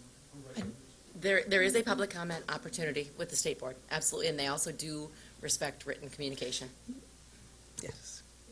And I would also just point out that we are not the only jurisdiction in the state. At a recent PZAM meeting with other LEA leaders, this has been, in fact, surfaced as an issue. Up until last week, or 2 weeks ago, whenever it was, with the incredible windstorm that caused the governor to even recommend people not to be out on the road, there were a number of jurisdictions who were right at the limit or just over. It is something that the state's going to have to deal with because it happened relatively late in the school year. So we're moving forward with our request. We will continue to adapt and adjust, but I will say that there are other LEAs who are beyond 1 day over, who have other days that they need to look for. So we are navigating as we go. I do think that if we bring something back to the board as a proposal, the board will need to vote. And I think to Commissioner Hassan's point, there is a period of advocacy and there is a period of making our requests known in a widespread manner. So I would just note that. And it's a week. If their next meeting is on the 20th. Exactly. Today's the 13th, so if somebody is so inclined to write a letter, if you're a parent sitting out there or listening out there. I would just recommend that we wait to see what they do, what the response is first. And then with that response, unless Commissioner Hassan, you have different. No, that was simply going to be my suggestion, that I think it would be a more powerful response to the state board if people communicate with us, and then through our relationship with the Maryland Association of Boards of Education, we align with Okay. other LEAs and put forth one rather than being a mosquito, and not that any one individual is a mosquito, don't get me wrong, but a lot of small conversations may not get the kind of traction and the intended result that we would hope to get as a more unified All right. effort might. Cancel what I just said, what she said. Perfect. Good, thank you. So, do we have a motion to accept the recommendation of the staff to request a waiver of the 180-day requirement? Moved by Commissioner Chinia, second by Commissioner McFadden. All in favor? Commissioners McFadden, Hassan, Bondima, Canham, Kashani, Chinia, Frank, Berkeley, Richardson. Motion passes 9-0. Next up is the 21st Century School Buildings Plan Annual Report. I tried everything to be able to understand the tables.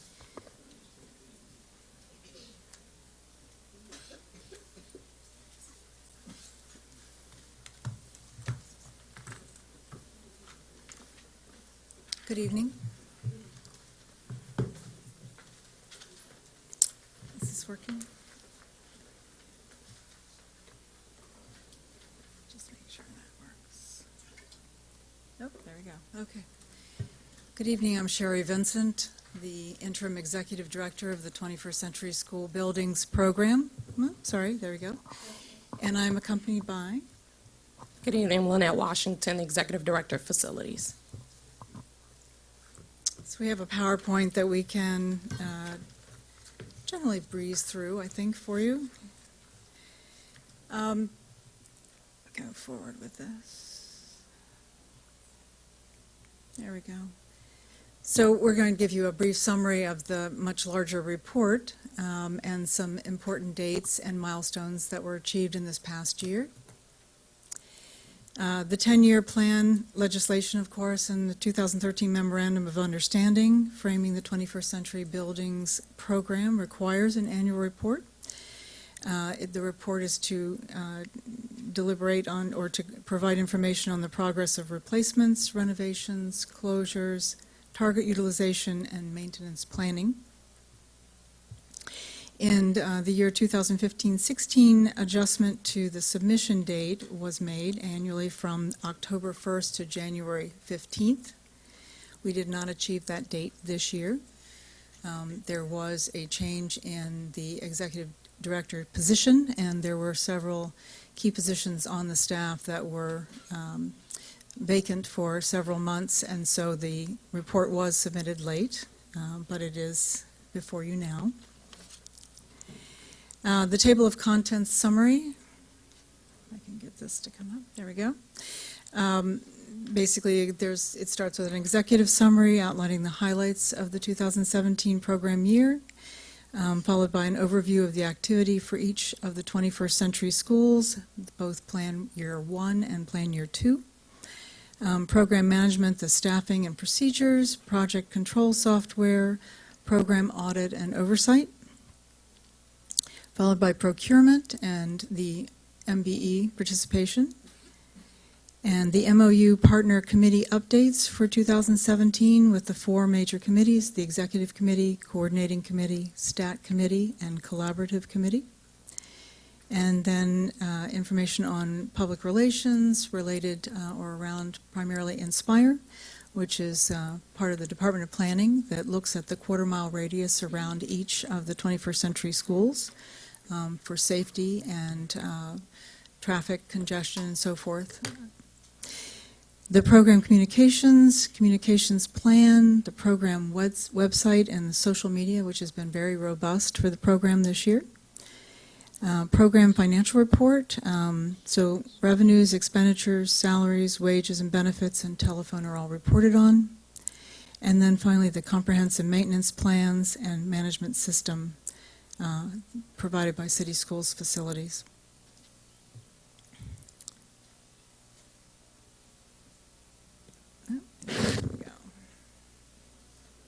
There we go.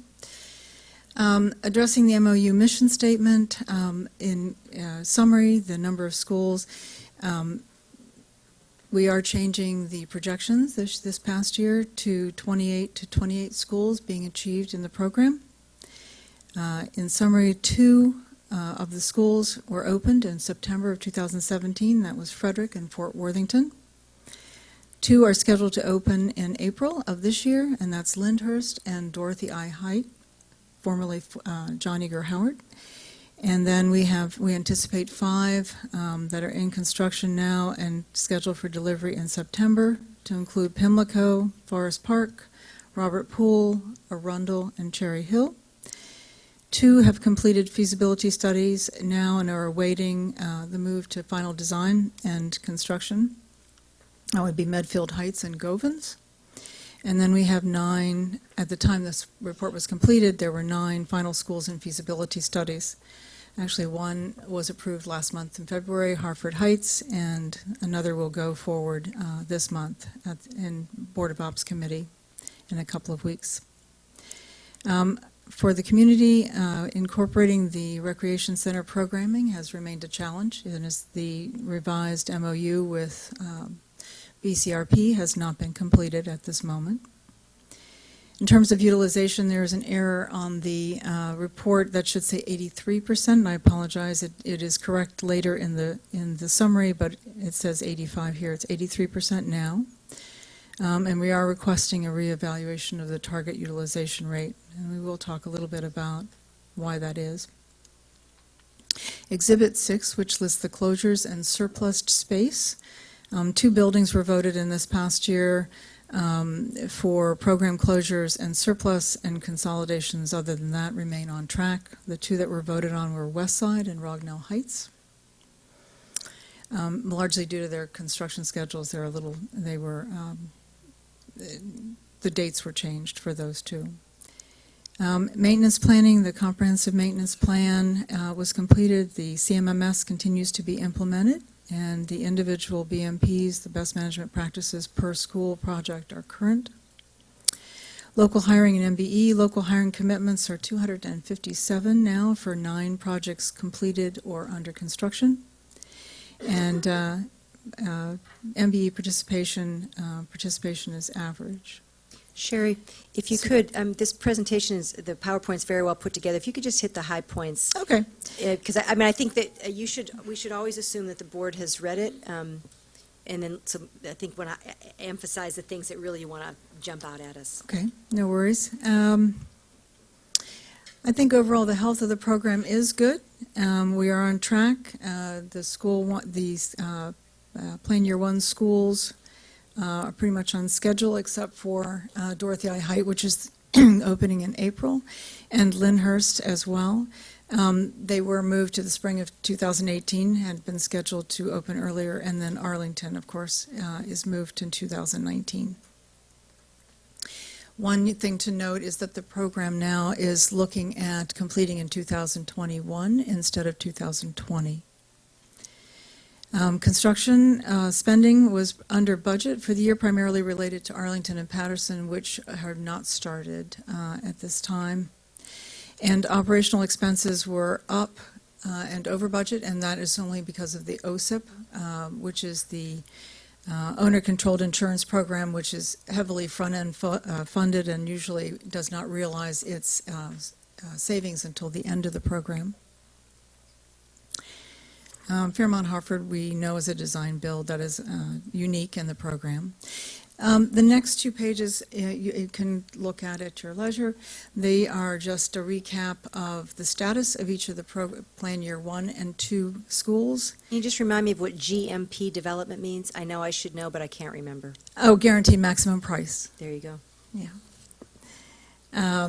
So again, this is just a listing by school of their project type, their program phase, and then the expected completed date, either of their feasibility study or of the actual project itself.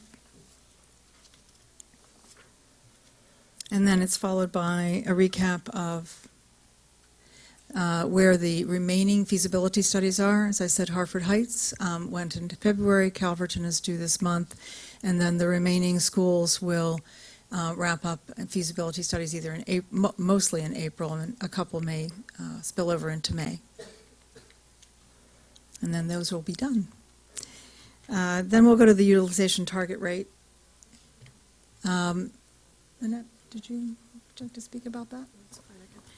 And just for some general high points for utilization target, we are on track at the mid-year term. We are for school year 16-17, we're supposed to hit 82%. So this year, we're at 83%. One of the things that we highlight is that the district is not on track to meet the final target. And the final target is for school year 2019-2020, we're supposed to be at 86%. And the way that we're trending in terms of our enrollment, and also there's been some changes in the construction schedule, we're not going to be on target to meet that target. And so one of the things that we are highlighting is that the district will have to have a discussion with the partners to renegotiate or have a discussion around the utilization targets. Based on the board resolution, we said it would be at 86%. One of the things that we do have some flexibility is that if there is a significant change in our enrollment, which there has been, and if there's a change in the construction schedule, then we have the ability to open that conversation up again. Lynette, I wanted to ask you about that. I wasn't on the board when all of the early negotiations were going on that led to the legislation and the MOU. But I know the first few times that I went to Annapolis and had any exposure to the different legislative committees that voted on this, they were fixated on the utilization rate. Mhm. They almost didn't care about anything else, to a point of like annoyance. So, do we really think it's our best desire, is our most desired option to go back and ask for a waiver, or should we also look at, do we want to look at additional schools that might need to be closed? I hate to even say that, but there's a numerator and a denominator. So I think that's a valid question. The challenge is that the numbers are pretty significant. As you know, we've actually closed schools faster than we had committed to in this project. We've closed more at a faster pace than we committed to. The challenge is the population of Baltimore and the enrollment of city schools has declined more quickly than we could. So we should be ahead of pace based on what we've done, and I think your projections were that if we had... We would have been at 89 if we had stayed with the trajectory of our With the original enrollment. projections, we would have been at 89. So we're done much more than we said we were going to do. The challenge is we just can't keep up with the population decline that's occurring. So the number of schools that we would have to close to get back to 86 is significant. Okay. The number of seats. The number of seats we would need is Close to 6,000. Okay. Is another factor, or how significant of a factor in this change is what feels like an unintended consequence, maybe not to you, but it has been to me, of the fact that we lose enrollment in the swing space period, and then we gain some back, but we don't get, so like when you add Frederick to Samuel F.B. Morris, you might have lost some in the transition, but from what I understand, the combined population of the two is less than what they were two individually. Is that adding up to understand. more than we anticipated? So we're still working with the same district-wide population. So even though certain schools may see a shift in their population, and yes, for all of our schools that went into swing space, they lost probably about 10% of their population when they went to swing space. But they didn't lose it. Those students didn't leave Baltimore City Public Schools. They probably went to another adjacent school. Okay, that's why I was asking if that was a factor, so that's a helpful answer, because I've only recently become aware of, it stands to reason, but I wasn't sure how much of a factor that was, and you're saying They not stay really. within the district. Not really, okay, good.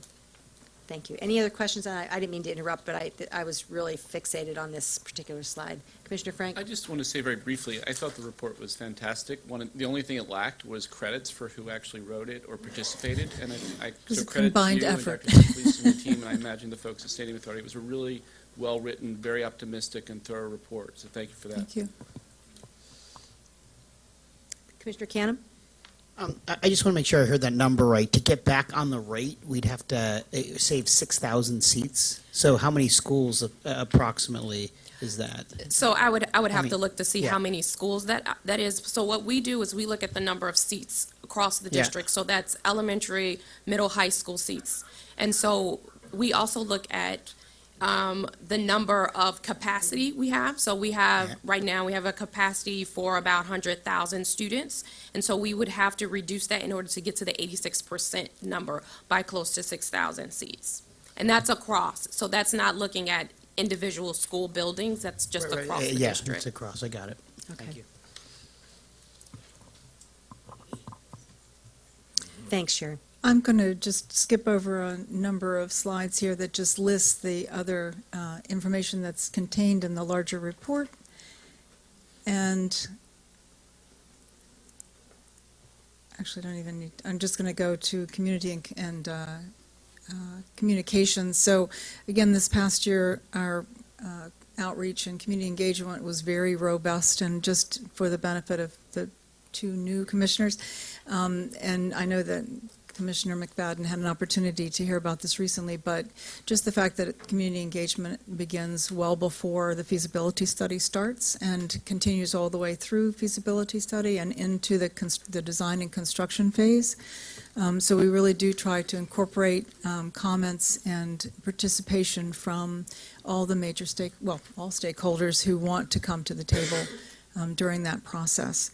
And our media outreach has really ramped up this past year. You can see in this slide, we try to just document and log the number of times we have community meetings, the number of times we have robocalls and flyers, and how people knocking on doors just to get folks to come and participate in the process. So that's pretty much it, unless there are other questions for us. I have a question, and Yes, maybe ma'am. this was just me. I also thought the report was terrific, the full, long report. It's just chock full of information. And maybe this was just me, but I tried to understand a couple of the tables, and I just couldn't. So I'm going to ask if you could, on the full report, go to page, because this is a representative of the way a number of tables appear to me. Page 38. It's objective RM2, improve response time to complete emergency and repair work orders, metrics RM2. Okay? So, go ahead. my question is, I mean, I think I got a little fixated, as Dr. Santelises knows, I got a little fixated on the maintenance section because we've been spending so much time since January talking about maintenance, so I really appreciated the detail, the numbers. It was like parsed in a way that was easier to understand. Actually, now I'm looking at you, John Walker. It was actually easier to understand than like maybe when it's all in the full budget. So that was helpful. And the metrics were great, but I couldn't figure out the table. So if you just look at the very first line, it says total number of completed emergency and repair work orders. It says FY 2016 actual 47,905. FY 2017 actual / baseline, 41,891. FY 2018 target, minus 50%. What does that mean? It's a number. It's not a percent. I get the last three rows that are percentages, but I can't understand how in those columns you're working with real numbers, but your target, one target is minus 50%, another target is plus 85%, then you've got a target of minus 50%, then you've got a target of plus 90%, and I can't tell what that means. I don't mean to be asking such an in-the-weeds question, but I got stuck and I couldn't read the tables.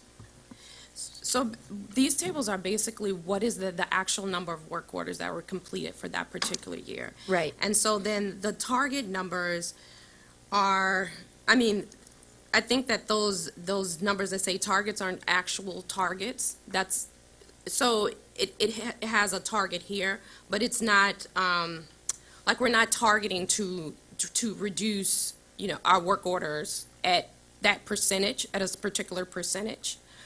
So what does that mean then, minus 50%? So, I'm sorry, if it might be, No, it's this might fine. just be an arcane question and that you can ponder and email me and let me know, because I literally, I'm a numbers person, and so I got stuck and I obsessed over it, and I really actually, because I think this is exactly the kind of metrics that I think the board wants to start to look at as it relates to our maintenance work. We have been under a microscope in the state around this work, and these were terrific metrics and measures and data. But then when I looked at what our targets was, I went from a real number to a percent, and I couldn't make the translation. So I think what we really would need to do for you is to really give you a detailed answer in writing. That would be because terrific. I think what's happening with the CMMS rollout is that now that we are at 6 months, believe it or not, almost 7, after the first 2 have opened. So we have 7 months of data now to start looking at. And as these other schools deliver, we'll have more and more input into the system and have information coming back to us. That's fair. So I think- Just generally speaking, when you have actuals for 2 years that are numbers, you don't typically then have a target that's a percentage. And I could be wrong because I'm not in this work, but it would be helpful to just, this Understood. is a representative table. Oh. There's, I just lost my whole, there we go.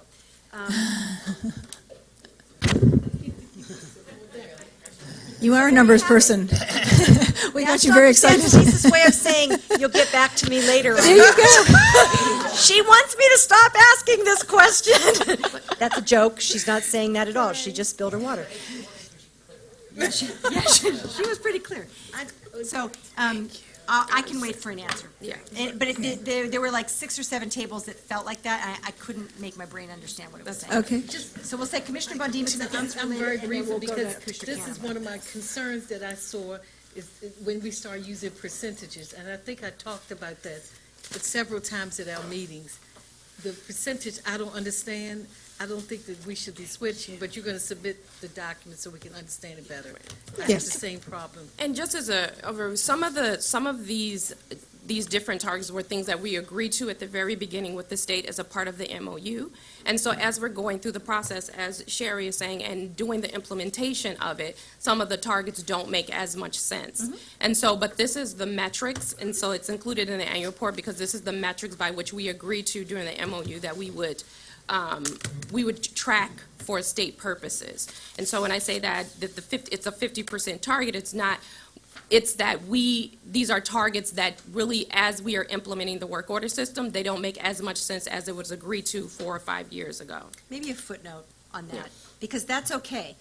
I mean, you're implementing a new system, you're counting things that haven't been counted before, you're entering the data for the first time. So it's a perfectly fine explanation to say, now that we know what this looks like in implementation, these targets don't make sense. That's a perfectly fine explanation. It would need some kind of a footnote. Commissioner Cannon? Okay. Hi. So as a school board commissioner, I get asked 2 questions about our program summary or our 21st century. Are we completing projects on time? And are we on budget or under budget? And what I would do is, on these program summary, like year 1 and year 2, we've seen so many dates over time. Like, I want to be able to, this whole team has been doing incredible work. And my understanding is that we have been doing an incredible work, like opening buildings on time and being on budget or under budget, building by building. It would be great to be able to kind of acknowledge that. And so I feel like it's there, but it's buried. And when I look at the tables, table 1 and table 2 and program 1 and 2, that's what I really want to be able to highlight. So Okay. just some feedback for future presentations. Okay, thank you. We appreciate that. Commissioner Hassan? Thank you so much. I'd like to first comment on Table 3. Thank you. It's been great. We, as a board, have been asking for what's the academic focus going to be of these new buildings.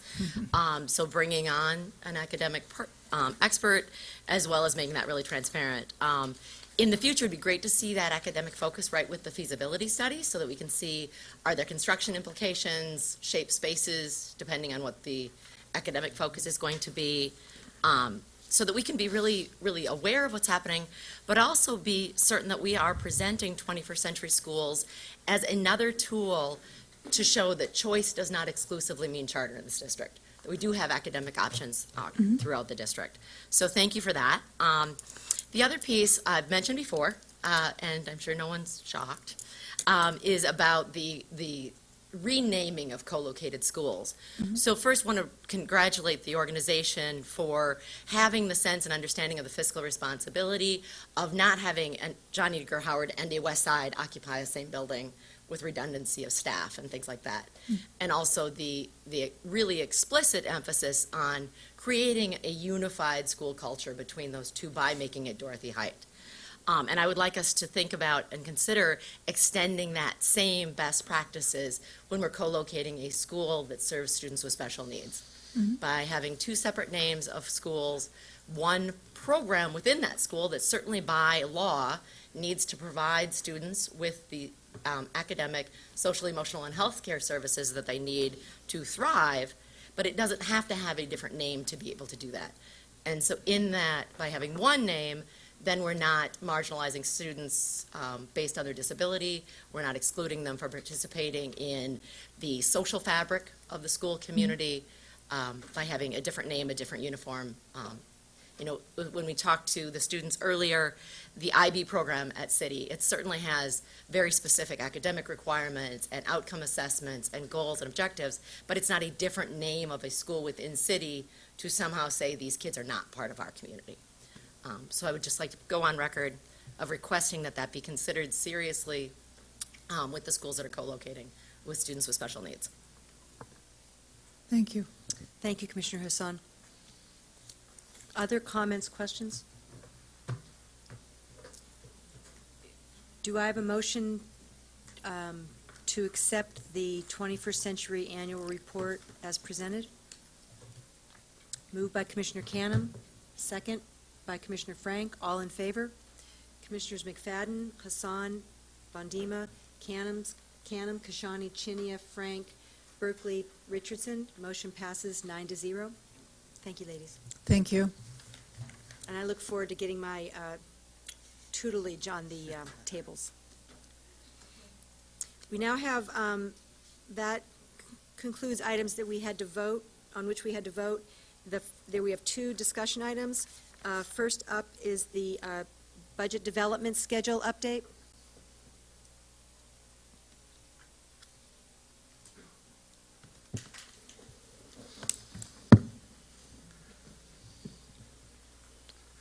Good evening. Courtney Desabay, Special Assistant to the Chief Financial Officer. So I'll be presenting the FY19 Budget Development Update for this month. The first item we have is a listing of some of the community engagements that we've had to date on the budget development calendar. So a lot of these, as you're aware, are relative to the FSF model review that we had this year. So there was engagement with central office staff, there was engagement with the community for a few different sessions, principal engagements, ILED engagements, even with union leaders as well. So we had the kickoffs, we had the monthly budget meetings, which are on this calendar. We have the weekly budget development meetings. So that's where the core budget development takes place. So this is a select group from central office staff, the representatives from all the various offices that meet weekly to go through the process, the calendar, and all the various steps included, pertaining to budget development. On here, we also have some of the community and principal focus groups relating to the FSF. We have some of the cabinet presentations on the FSF, our monthly budget update meetings. Non-FSF related, we have some of our community budget engagements that we had. We gave a presentation on some of those at the last monthly update where we gave some of the feedback that we received from the community. We also had our student budget workshop, which was a student budgeting exercise. We brought the students here to the central office. We gave them a prioritization exercise where they simulated a budget. They had a certain amount of resources they had to allocate based on what their preferences were, simulating as if they were a school principal. We also have our presentations to PCAB on the community budget engagement, as well as our FSF items. So currently where we are in the calendar, or some of the most recent items, on the school budgeting side, on February 7th, the schools received their budget allocations. From February 14th to February 28th, we had the budget collaborative sessions here in central office.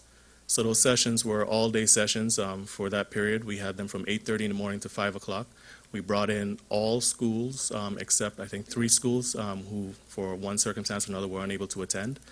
So we brought in all the schools with central office staff from Title I, special education, human capital, college and career readiness, finance, all the various teaching and learning, all the various departments to sit at the table with them and help each principal develop their own individual budget, and making sure that all the requirements are met with regards to the budget guidance document that was provided for principals as well.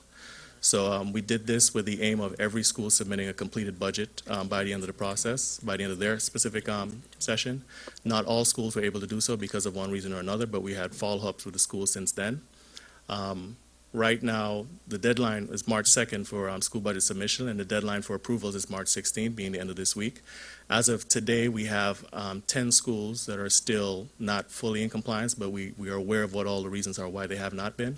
5 of them are awaiting just feedback on requests or waivers that they've made to central office, so we're giving feedback on those over the next couple of days.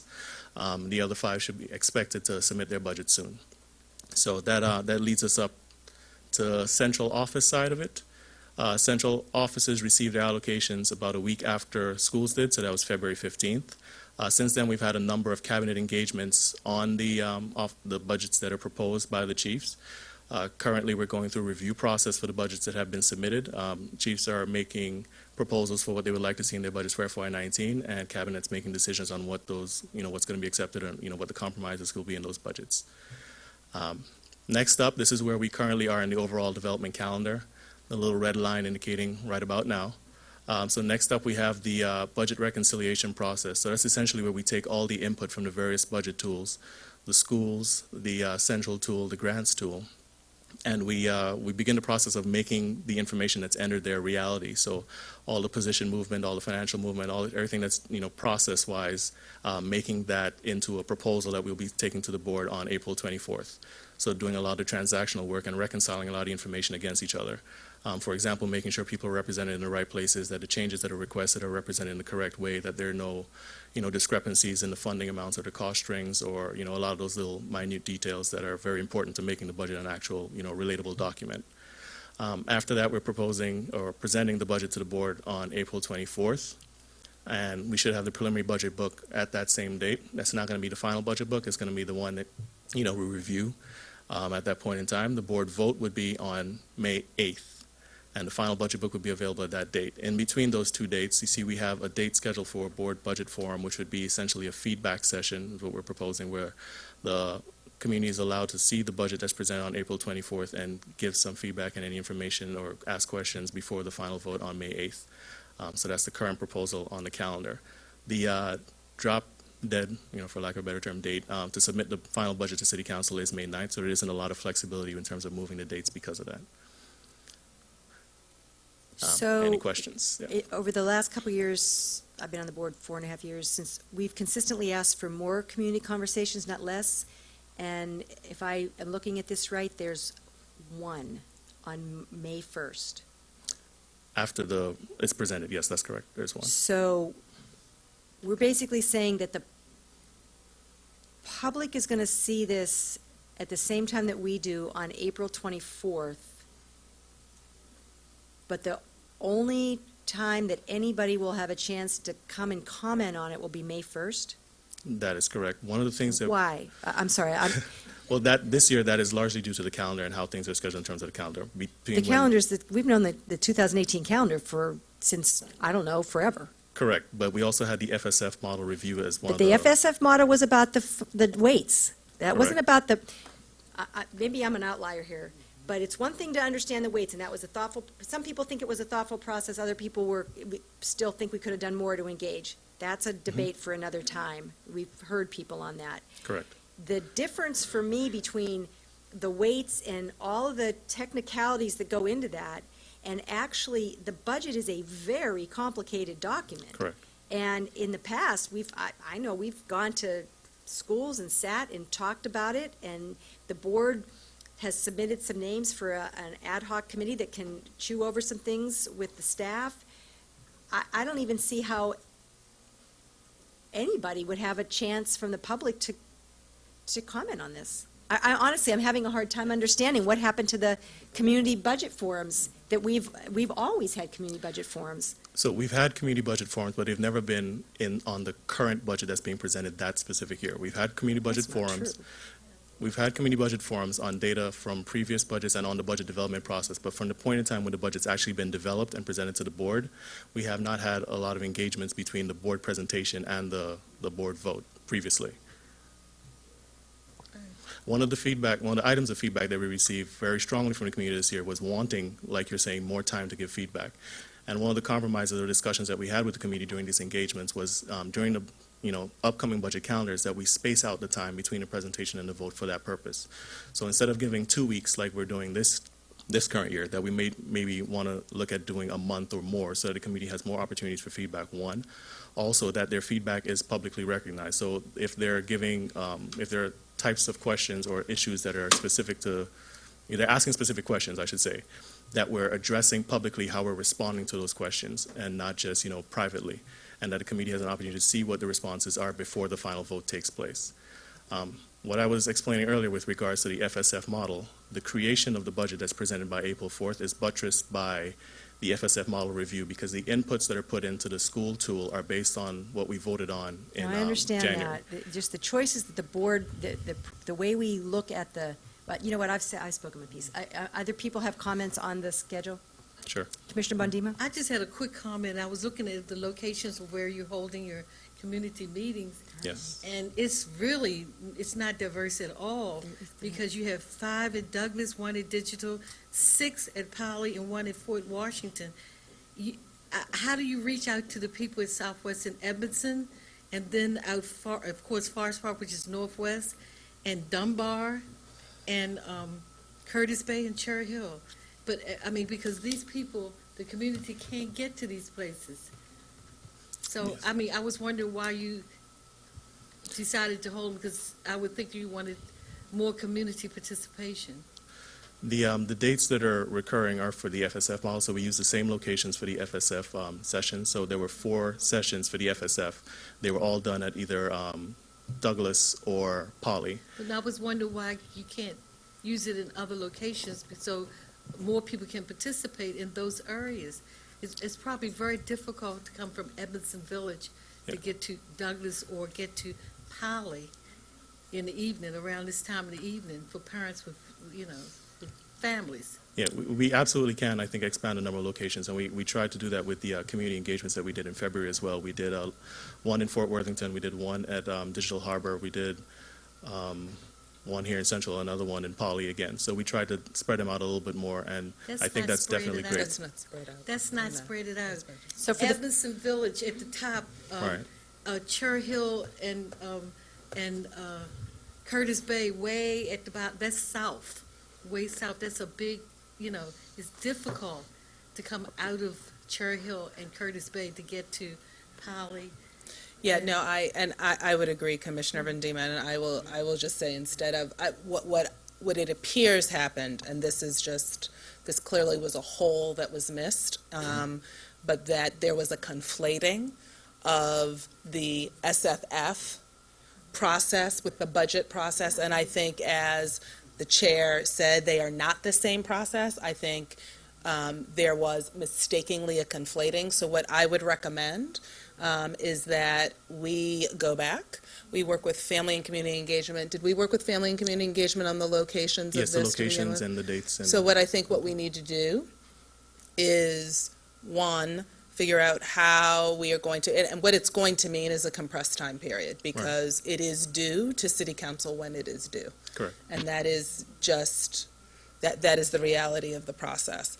But what we will do is staff will prioritize, so I'm looking at, the Chief Financial Officer is here as well. So what we will do is release by end of day tomorrow a new series of dates with well-distributed, not just convenient locations within a mile radius within the city, but actually diverse locations that represent diverse communities by tomorrow close of business. So we'll make sure that we get those out tomorrow. and I think, thank you. Thank you very much. Thank you, Michelle, for the distribution comment. And I think the board, we've had great conversations in public with the CEO, with this board, about the priorities around the blueprint. And we're in on that. And we know that that's our opportunity to make academic advancements and to take care of the whole child in this district. So, what we're trying to see and what the public needs to see is, given that, how are we making, what do the resources look like this year? Because the last time we saw these numbers, it was way too soon. By the time we get to mid-April, the legislative session will be over. There'll be much more information about the money. So just from that, we kind of know whether we're up, we're down, we're even. And then everybody should want to know how we are using the precious dollars that we have to advance the priorities that we have voted on. And I think even at that level of detail, we've got to see that. Okay. We've talked a lot about an equity agenda. We've not, there's going to be a policy schedule that will be put out, that Commissioner Hassan has led the development of, around the development of an equity policy and a process to get input on that. I believe you announced that at your last policy committee meeting. You're welcome. You can thank Commissioner Hassan for really leading the charge on that. But on that, so with that in mind, people want to see what decisions we make so they can take it through their personal equity lens and say, this makes sense, this doesn't make sense. That's what we're talking about. Okay. You speak volumes with how you allocate your dollars. That's where the rubber meets the road. And we all know we don't have enough money to do everything we want. With what we got to be able to tell everybody in enough time for them to comment on the decisions we're making with the precious dollars that we have. So I don't mean to go off on this, but I really want to make sure that people have a chance to comment on it, including us. Yeah, that makes perfect sense, Commissioner. Yeah. And I do think that it is a wonderful kind of in-time example of why all staff have to own community engagement. It is not just FCE's job to check it off for everybody. Every department, from finance to legal to teaching and learning to operations, is responsible for looking through a family and community engagement lens. It cannot be the job of only one department. So I think this gives us the opportunity as staff to do an about face. So again, I think we're all clear now. If not, it's on the tape and folks can rewind. That by close of business tomorrow, we will have released a new series of budget meeting dates. And again, just to emphasize, it is everyone's job to do family and community engagement and to think through that lens. Great. It's not to disrespect your work. It's just to say we want more of it. No, I appreciate that. Other questions, Any other comments? questions? We have Commissioner Canham and then Commissioner McFadden. I just want to thank the CEO for that and the chair. I think it's really critically important, but it's not only for us to I want to also say the why. It's not only for us to outline what our priorities are and why we want to spend money. We have to give others the opportunity to give us feedback of where they want the dollars spent. I've had multiple community stakeholders say whether it's more counselors or it's more academic interventions, and how are we spending the money and what are we doing? It's the opportunity for them to give feedback, to say, yeah, okay, that's how you want to spend it, that's great, but I don't agree. And then we have to listen to that and make decisions. But we have to have, by giving more time for that is just such a critical part of this, so I appreciate that consideration. Commissioner McFadden and then Commissioner Chinia. Can you explain what the school budget collaboratives are? Those were the sessions I mentioned earlier where we brought all the schools in with the staff from the different offices in Central, so like human capital, finance, et cetera. So each principal sat down with that collaborative team to develop their individual school budget. So those are the sessions I said we had from 8:30 to 5 for that entire 2-week period, bringing the schools in. So between the time from what we have on slide 7, where schools receive their preliminary budget, so they have until the 2nd of March to submit their budgets? Correct, yes. So this is with their school communities, that they're working with their school communities in order to provide input during this time? That's correct. Is that reasonable time, I'm asking, for the principals to solicit the input and support from their, I'm asking the board traditionally, or Dr. Santelises, what has happened traditionally, is that generally enough time for principals to really have these discussions with their communities so that they can provide accurate input and disseminate the information to their communities about the process? It's a great question. And also Go ahead. saw the deadline for the submission to city council. So I know it's like we're all trying to meet the deadline. That's the It's a deadline. tight crunch, but I'm wondering. No, and it's the right question, and what I would say, and if Chief Davis wants to also comment based on his findings, which he's smiling at me, which means no, he does not. But what I would say is this, that in my experience, both previously as CAO and now, principals, schools that have active, ongoing community engagement do not find this deadline challenging because they have ongoing communication about the priorities of their school, so that when actual numbers are released, while it's a tight time frame, they've already begun having the prioritization discussions. In school communities where that discussion does not begin until the numbers land, then it is in fact a far more compressed and challenging timeline. I think what we made great effort to do this year, and quite frankly, I've been hearing, I met with a smaller group of K through 8 principals last week, and actually asked, this was one of the questions we talked about, how are the budget collaboratives going?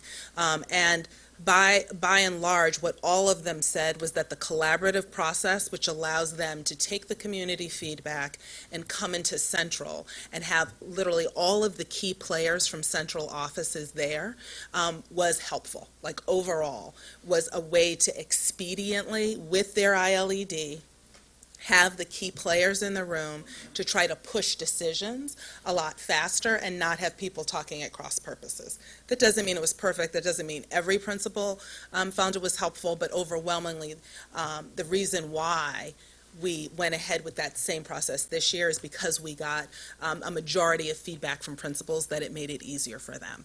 I think we still have a ways to go when it comes to making sure that every school community is being engaged along the way.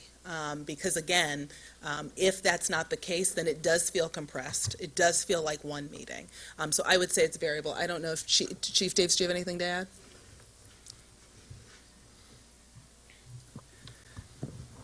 Good evening. That's exactly right. If a school is on top of their communications with their school family council and with their community, then the 2 weeks is going to be fine.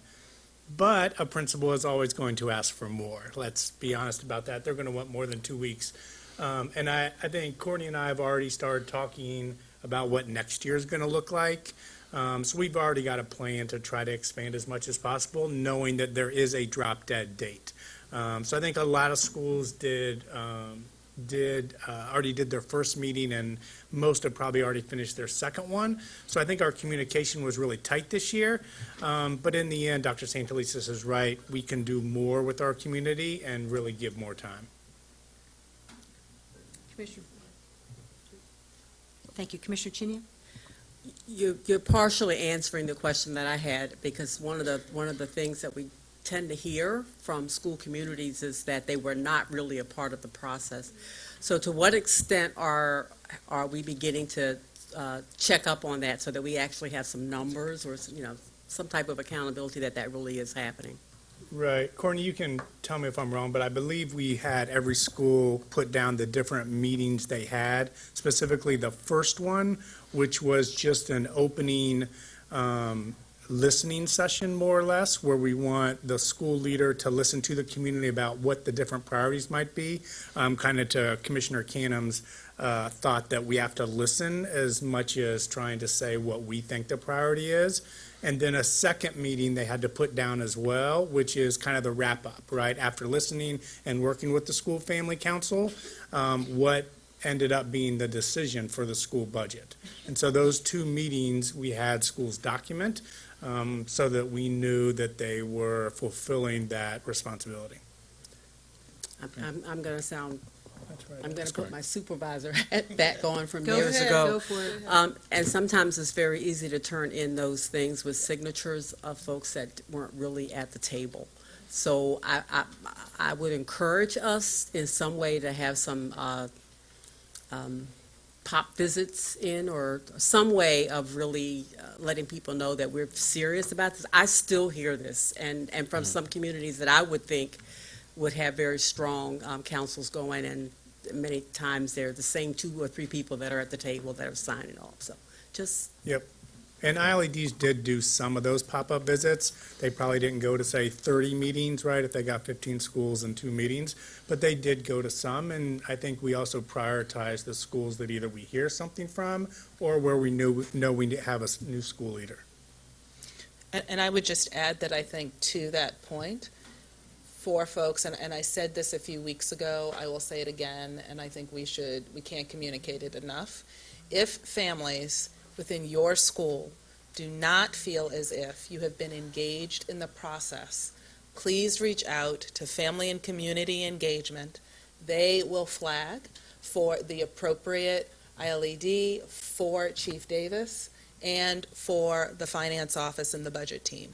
So I want to continue to make that offer. I want to continue to press folks that if you're feeling as if you have not had an opportunity, that it's been one quick meeting on a Friday afternoon at 4:45 when things are being held, or that kind of thing, please do continue to let us know. And I think Commissioner Chinia was right in terms of the ongoing refinement on supervision that we do need to do. So, well put. We had the Family and Community Engagement presentation a couple weeks ago, and so we know, and it was an honest presentation about the reality that some councils work and some don't, and some have more partners than others, so we get that, but this is the most consistent thing we hear. Linda's been around the school system a lot longer than I have, but it would be impossible to miss this theme of people wanting to have more input, not less, on the budget process.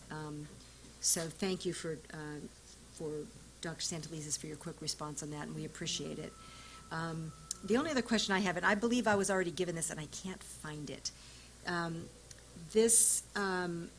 The guidance that is given to principals, I'm pretty sure that was provided to us, and I can't find it. We can resend it, but yeah, Can we you presented resend it it at the to us? last 'Cause time. I've always heard about it, and I wanted it, and then you sent it, and then I lost it. Yep, not a problem. So, my fault. Other questions, comments on this? Fantastic. All right, thank you. Before we have our final presentation on the Could I just say something? And I would also like to commend you, Courtney, for the work you have done. Don't take this feedback as not, I know it was yeoman's work, but you should know from me, we can all do better. So we'll just do that, but I want you to know that we also appreciate your work on this. Yep. You did a great job. We didn't mean to launch on you like that, but It's okay, he can take you it. just happen to be sitting there. He can take it. So before we have our last presentation on the tuition fees for non-residents, I want to acknowledge and thank the community from Gilmore for being here tonight. Sometimes let's just say you're being heard tonight. So it's very effective the way you have chosen to communicate with us. And I apologize for taking so long into the meeting for acknowledging you. I think I was trying to figure out exactly what to say, and so I just wanted to say thank you. With that, we have one final presentation on the tuition fees for non-residents.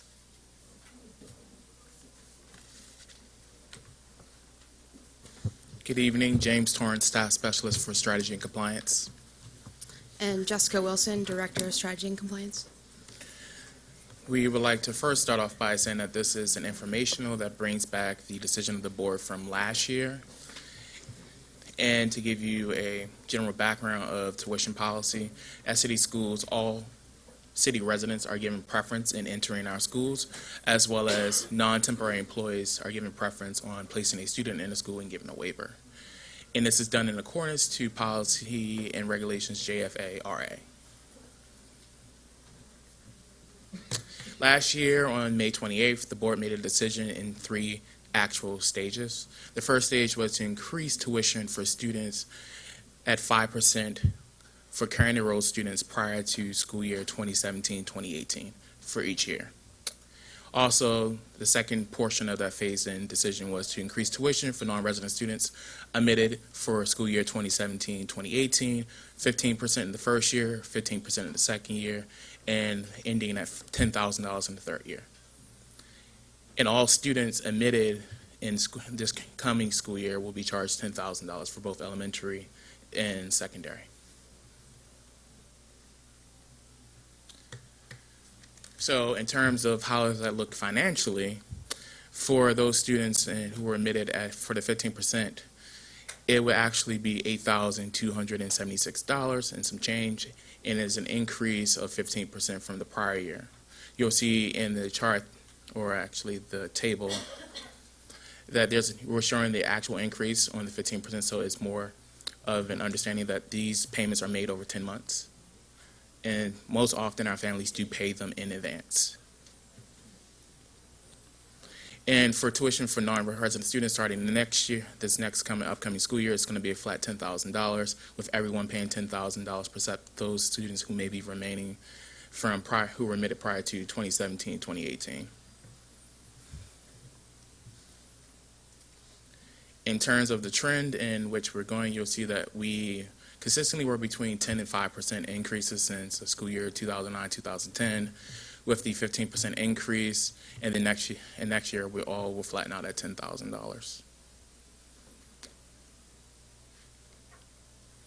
And in terms of where the students are who pay tuition, the majority of our students are at Baltimore School of the Arts, which is one of a highly specialized programs, is one of 3 in the state, to be exact, and the only one with a strings program for instruments.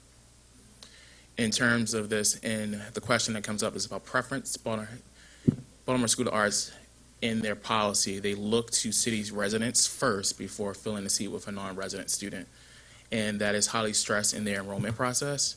And if they're able to assist students at that time who don't have the skills to get into a program, they will figure out a way to help them.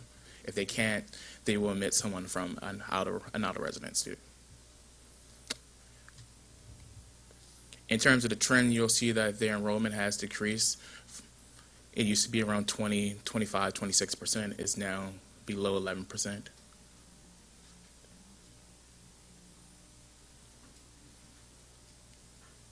In terms of comparisons with city schools and other LEAs, we are in the middle, per se.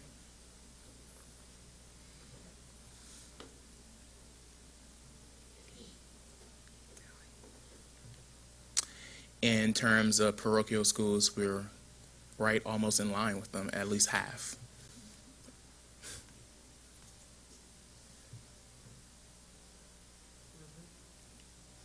And in terms of private schools, we're well below the admission rate. To give you an example, their prices are based off of actual grade level. We do a flat rate no matter the grade level for elementary and secondary. And in terms of engagement, one of the things that we got feedback from parents at the School of the Arts was about partial waivers and the waiver process, and educating them about the waiver process, because typically it is either you get a waiver for everything or nothing. So we want to make sure that as we increase tuition, we're responsive to making sure that we take in consideration the equity of how much we're charging as well.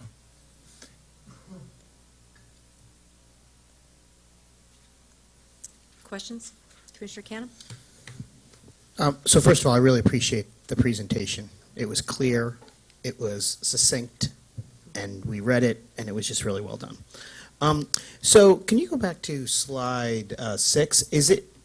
I was under the impression, because this was a hot topic on the board like 4 years ago, that and is the or no? I'm sorry. Slide 6. There's only, is it true there's 414 students at BSA, and then only 45 are out of district now? Is that the overall school population? I mean, that's how I'm reading it. I thought we were closer at, we were closer to 20% of our students. It was 20, now we're down to 10. Yes. Okay. I thought it was like 30, we're down to 20, we're on the trajectory. And on that point, I was going to come back to this at the end. We need to, they're not here, I don't see Principal Ford, but they've really focused their efforts on some outreach and targeted, they did an analysis of the city and found the communities where they were underrepresented.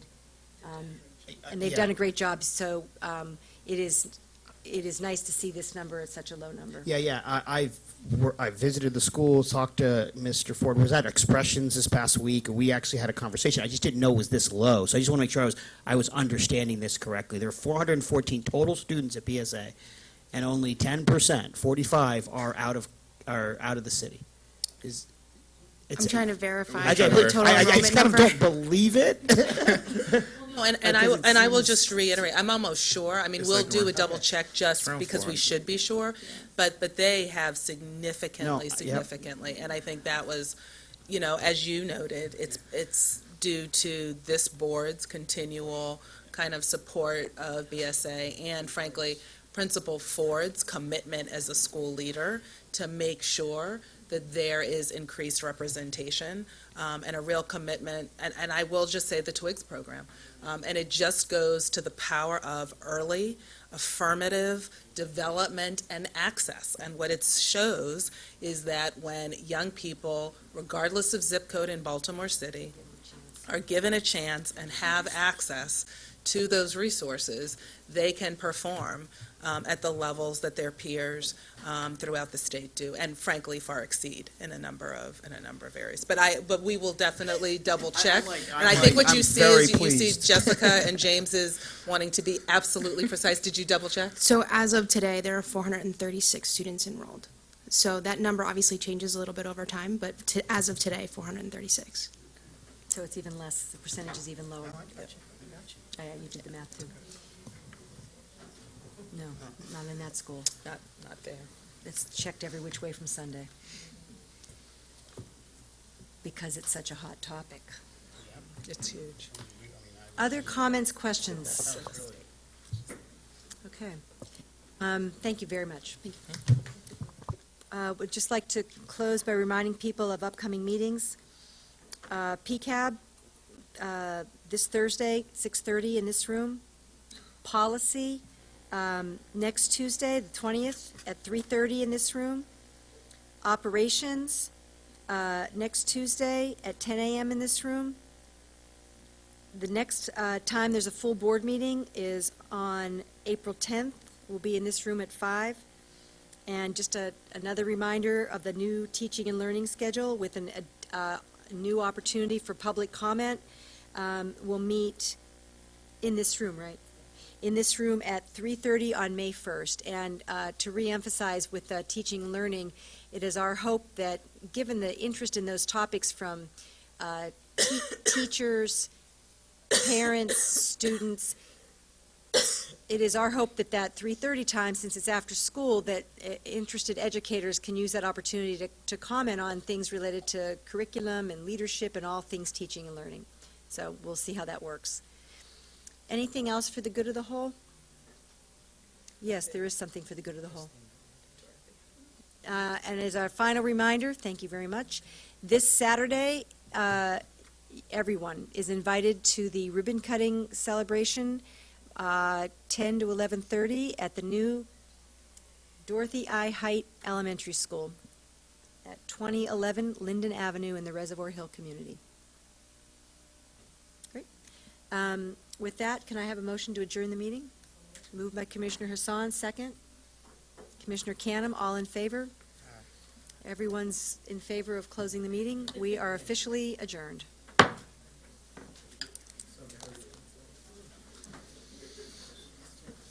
Andy, were you sitting here when I acknowledged them?